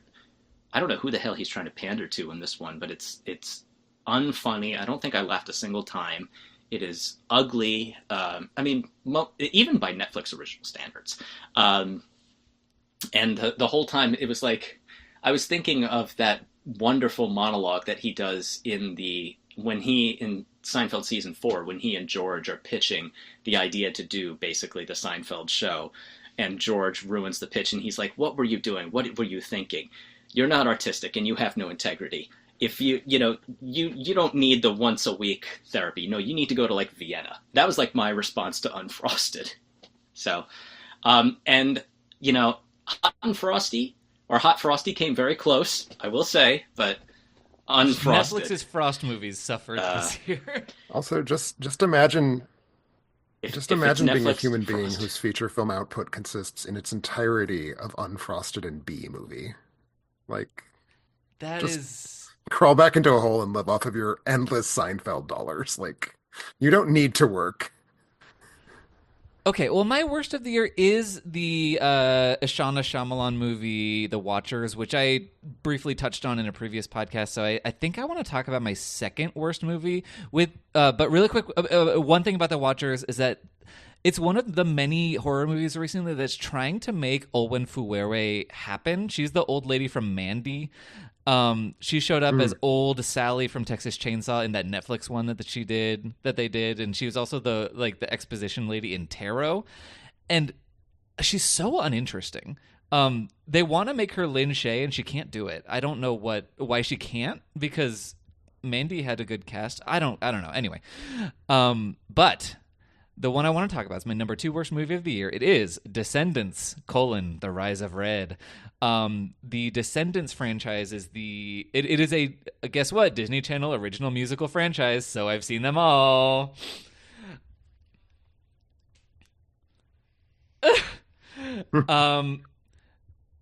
But yes, I obviously Tim and I are two of the bigger zombies defenders that exist in the not defenders but zombies watchers, at least. People who acknowledge the existence of zombies Yes. in print. We are Yes. 2 of them. And I love the High School Musical movies to a point. The later ones are dumb. And the Teen Beach movies are surprisingly great. So I was like, all right, let's do Descendants. This is the one like big modern franchise I'd never seen. It's about the kids of Disney villains and Disney heroes going to the same school and having fights or whatever. It's basically like what if Sky High was with all of Disney IP, basically. And the movies, it is a ramshackle franchise to begin with. They have one With good such song. sturdy origins, how could it possibly not be great? I know. They have one good song every 2 movies. But this one is the kind of attempted reboot almost. It's a legacy sequel, I guess. Where the legacy is just the only 2 actors that they could get back who are supporting characters, because the main cast included Cameron Boyce, who unfortunately passed away very young in like 2019. So the other cast members are like, we're not coming back without him. And Disney was like, fuck you, we're making a new one anyway, and it's got these 2 new people, and it's going to have just as chintzy songs and costumes, and it's going to be just as incoherent. It is just it is a movie that is about time travel. It's the daughter of Brandy's Cinderella from the Rodgers and Hammerstein movie. Her daughter, and then the daughter of the Queen of Hearts, played by Rita Ora, pop star / actress un extraordinaire. and they like go back in time and they're trying to stop the Queen of Hearts from being evil because of a prank that gets pulled on her and at this dance, and we neither see what the prank is or go to the dance. The movie just ends before that can happen. So it's really perfunctory and just wrong-headed. There's two good things about the movie. There's one good song. It's the second good song in the entire 4-film franchise. And there is a kind of alternate kind of Biff Tannen future that we get to see glimpses of what would happen if they fail in their mission. And it is a movie that doesn't so much glance at the idea that the Queen of Hearts has beheaded Brandy as Cinderella as have a full-on staring contest with it. Like, they walk up to the line of saying explicitly that this has happened, and that was an interesting choice. All right. Anyway, terrible movie. I'm really excited in a dark, negative way because A, I haven't seen any of these films, so a lot of dark places for me to go if I want to. God bless streaming. But also, Brennan, you have for sure seen at least two movies this year worse than my pick for number one because you named my pick for number one and just glided right past it. Oh, So I'm curious how bad the Watchers must be because my pick for the worst film of the year is Tarot. oh, okay. Sorry, you say your thing. Well, basically, and I'll say part of me wanted to pick Mufasa just for moral reasons, but I can't because this movie just made me angrier because it's trash that is not scary. It is very much in the spirit of what if we do the Final Destination movie, but it is in every possible way incompetent. It has no imagination. The kills, rather than being sort of exciting Rube Goldberg devices, are just arbitrary ways of offing the cast. All of which is par for the course. You watch bad movies, you deal with that. What made me extremely frustrated about Tarot is that it opens with a murderously slow 15-minute scene. And this is in a film that has a grand total of 92 minutes with credits. So 15 minutes is a huge percentage of its running time before we see the title, where the teenagers in question, or they're college students, actually, I think, all do tarot readings, which we see happen in their entirety 6 consecutive times. Yep. Including the shuffling, including an explanation of how to deal out the spread. And it's like you showed it to us once. You can step on the accelerator a little bit here. And then the tarot readings themselves lay out in detail who is going to die, in what order, what ironic thing is going to kill them. And if you're sitting in the first scene of a horror movie, you are 100% aware how all of these people are going to die. There is zero ambiguity. And then you spend the remaining 70 minutes watching them do so. And then the movie ends. And there's not even a Final Destination-esque, what's the ironic twist where they think they've beat it, but they just die. And then the movie's done. And that's the movie. And so watching it just feels like sitting in a quiet room with no sound that paint has already dried in. And you're just admiring the smoothness of the dried paint for 90 minutes. And then you get up and leave just because the timer went off. I don't know. Most pointless film I've watched in so long. But it sounds, Brennan, like you might be a defender. I am and I'm not, because it is pointless, but I appreciate how ruthlessly it pursues its own pointlessness.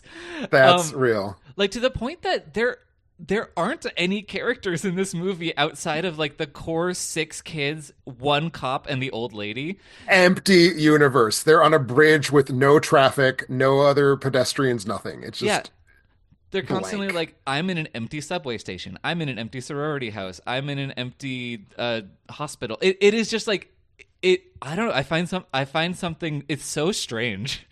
And then obviously you didn't mention the best line ever written, which is it is my pick right now for the best line of dialogue of 2024. To be clear, but okay, you are obviously excited, so I'll let you recite it. Okay, death can mean the end of something or the start of something new, but in your case, it just means death.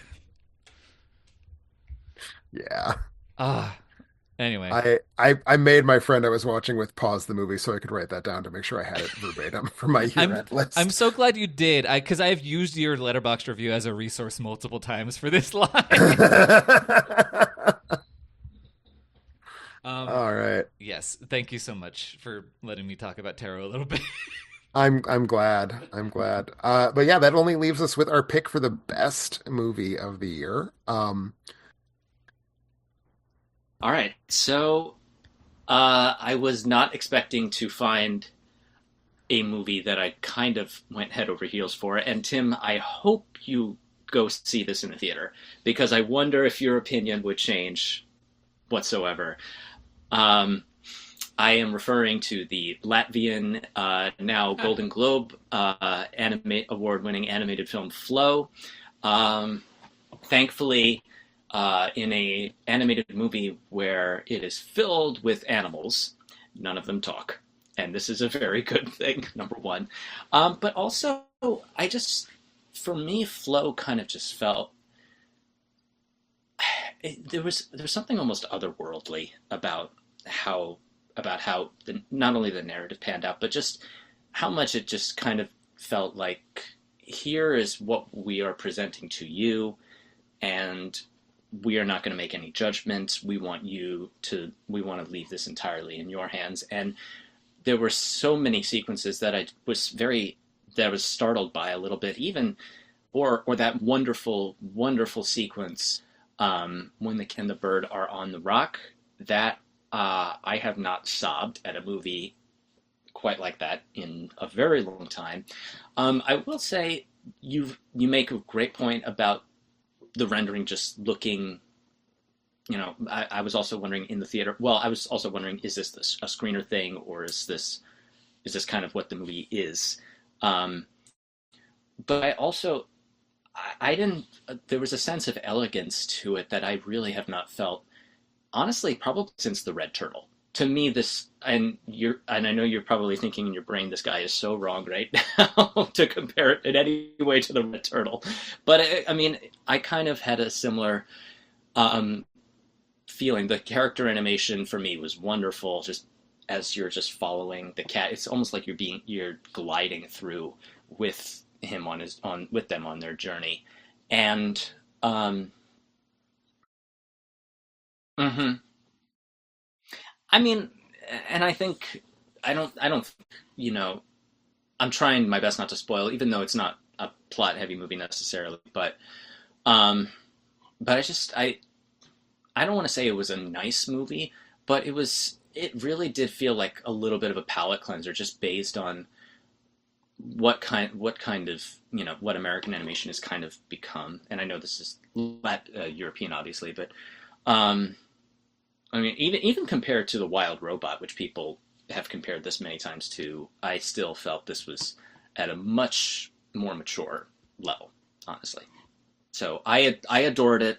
Um, I hope you will I see it in the am theater. I am Tim. not trying to ruin anybody's love of Flow. So I didn't hate Flow. I'm not the fun police. I'm not trying to tell other people they can't like Flow. It's just not a movie whose vibe I was on, and maybe that would change later. I would say it is definitely a 4-star movie that I gave a half-star demerit to because I was just not there with the animation technology quality. Like I have to criticize that because I look for every fault I can find in CGI animation because I think I mean, it is morally pernicious. that would be the thing that would drop it to 4.5 for me. But I can't imagine going below 4.5 just because of how much of an emotional resonance I got out of it, and just how how much how many chances it was taking just from animals being cute necessarily to dealing with the emotional whirlwinds that animated animal movies generally tend not to go to. So I And really I really respected I that. do not make it my life's mission to tell people not to respond to movies that they're responding to. So I'm glad you enjoyed it.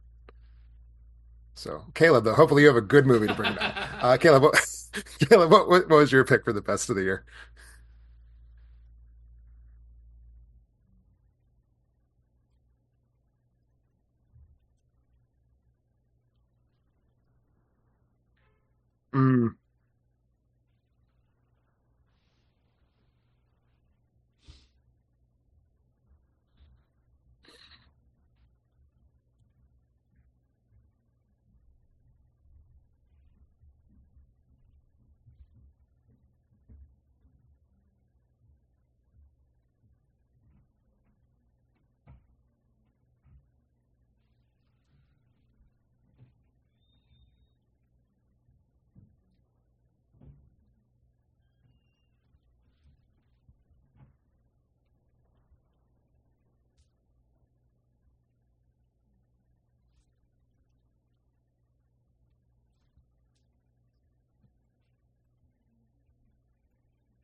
Yeah, the substance is great. I think it quite reasonably is disgusted with every single aspect of the human condition.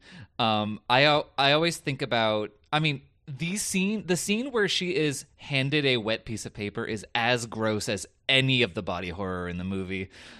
Um, yeah, I think it's so aesthetically sure of itself and using every part of of what a movie can do to just cudgel you with grossness and misery in an exciting and fun way.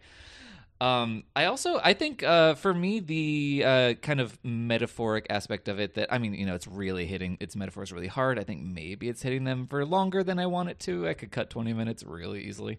But I really respond to the metaphor of borrowing time against your future self. Where it's like, oh, I can smoke this cigarette that I know is bad for me. That's future me to deal with, and then the idea that future you is there dealing with it tomorrow is a really potent metaphor. And then also, it is the most European Hollywood I've ever seen. That there's snow on Hollywood Boulevard, and I'm like, I don't think that's ever happened. Yeah.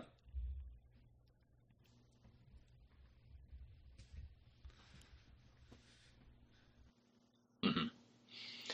The one thing I mean, because I like this movie a lot too, but the one thing I absolutely hated was towards the end, it decided to just needle drop Bernard Herrmann's Vertigo score for some reason. And and I mean, I hated it not only because Vertigo is my all-time favorite film score, but it also kind of, just sonically and tonally, it did not make sense. It kind of felt like uh, falling in love with a temp track, in a way that just did not vibe with me at all. I almost screamed in the theater when because I was having such a good time.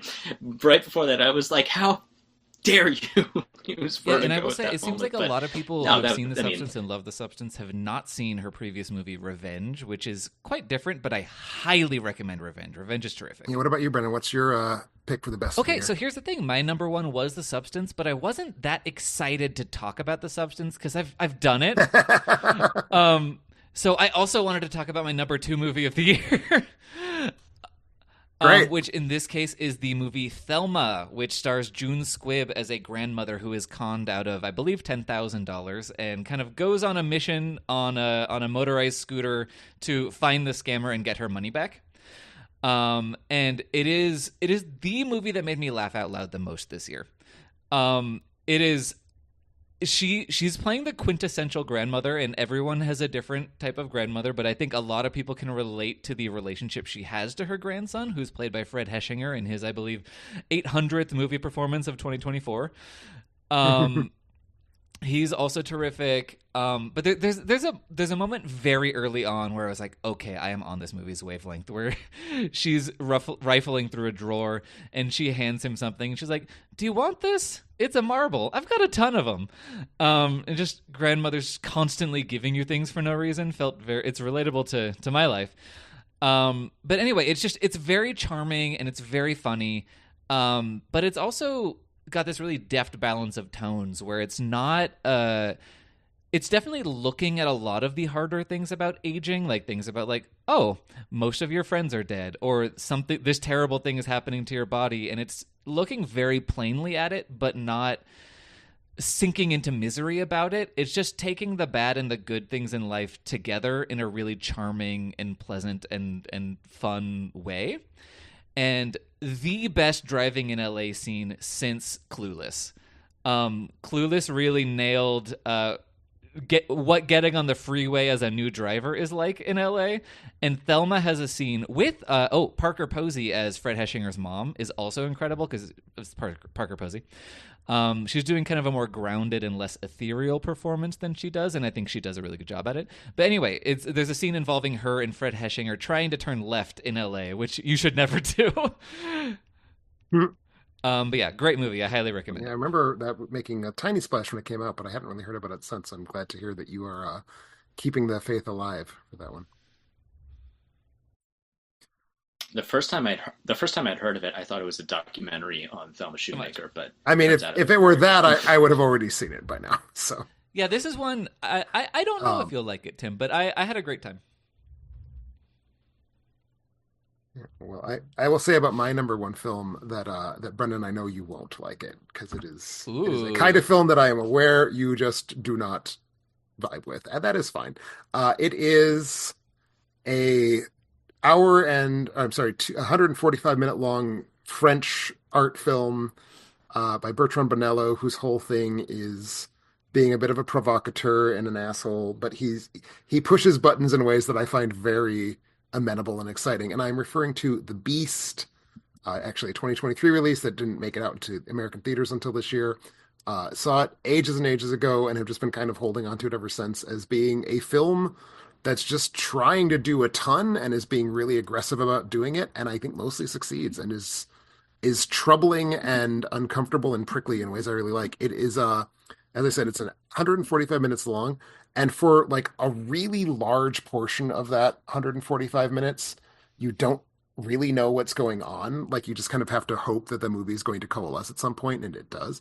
But to give away the game a little bit, it is set in 2044, where there is a process that allows you to basically purify by going through simulations of lives in the past, and it's somewhat indicated it might be your own personal past lives, or maybe just like scenarios that have been scripted of past lives. But you go through these scenarios where horrible things happened, and basically re-experience the horrible thing as a way of purging those strong emotions that you have around these horrible things. So it's basically a way of AI cleaning out the negative emotions in people to make the humans more docile is sort of what the main thing is about. Why on earth would that feel like a resonant thing to have in a movie in the year 2024? I don't know. Can't even begin to say. But and again, you figure that out a pretty far long way into the movie. Most of you are just watching these strange little like mini films where Leah Seydoux and George McKay are in like tiny little genre experiments essentially across time. But I think the closer it gets to the end and the more that it becomes this confrontation basically about like, why do you carry around the things that you find upsetting? Would it make you feel better if you didn't, or would it make you feel less like yourself if you didn't? And the movie doesn't answer that question. It basically just asks you to think to yourself, am I am I the result of all my most traumatic memories? Yes or no? In a way that is again pretty button pushy. I don't want to say where the plot goes because I don't think anyone else but me on this podcast has probably seen this movie. It goes to a place that is, I think, specifically designed for a French film director to make Americans really angry at him. And I respond to that. I like French provocateurs. This is old news. Bonello is sort of the mildly less abrasive Gaspar Noé, who is also a filmmaker I really like. The Beast, I think, was kind of a big breakthrough for him. It did pretty well. It's half in English, more than half in English, and partially in French, but got a pretty decent sized release. Getting a physical release by the Criterion's Janus Contemporaries line, or if it hasn't already happened, it's going to be happening soon, I think. Um, I found it challenging in exciting ways. I thought that given the nature of the film, where they're playing like four different characters, Leah Seydoux and George McKay were doing really amazing things, just kind of balancing all this stuff and finding different emotional registers. And I like a movie that doesn't tell me what to do with it, and it certainly does not. Again, it doesn't even tell me what it is about for roughly an hour of a 2.5 hour long movie, and I think it's very bold, got me really excited. And yeah, I have been thinking about it pretty much constantly since I saw it. And that is not something that is true for most of the films I saw in 2024. That actually does sound kind of interesting, but the runtime is killer. It's French art cinema is all hell. And I know you're not a French art cinema guy, Brennan.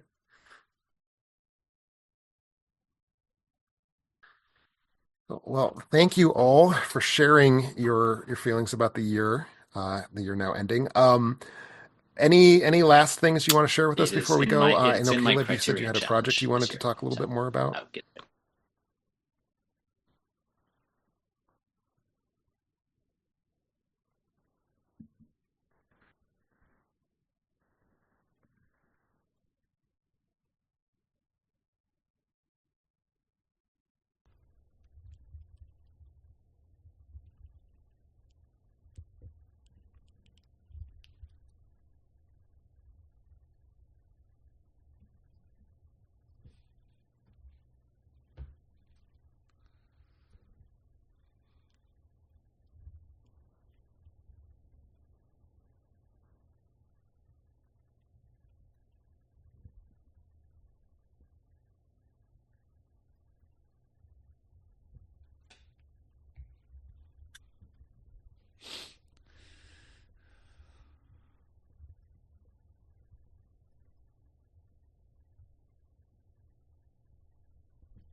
Again, could you say the name again?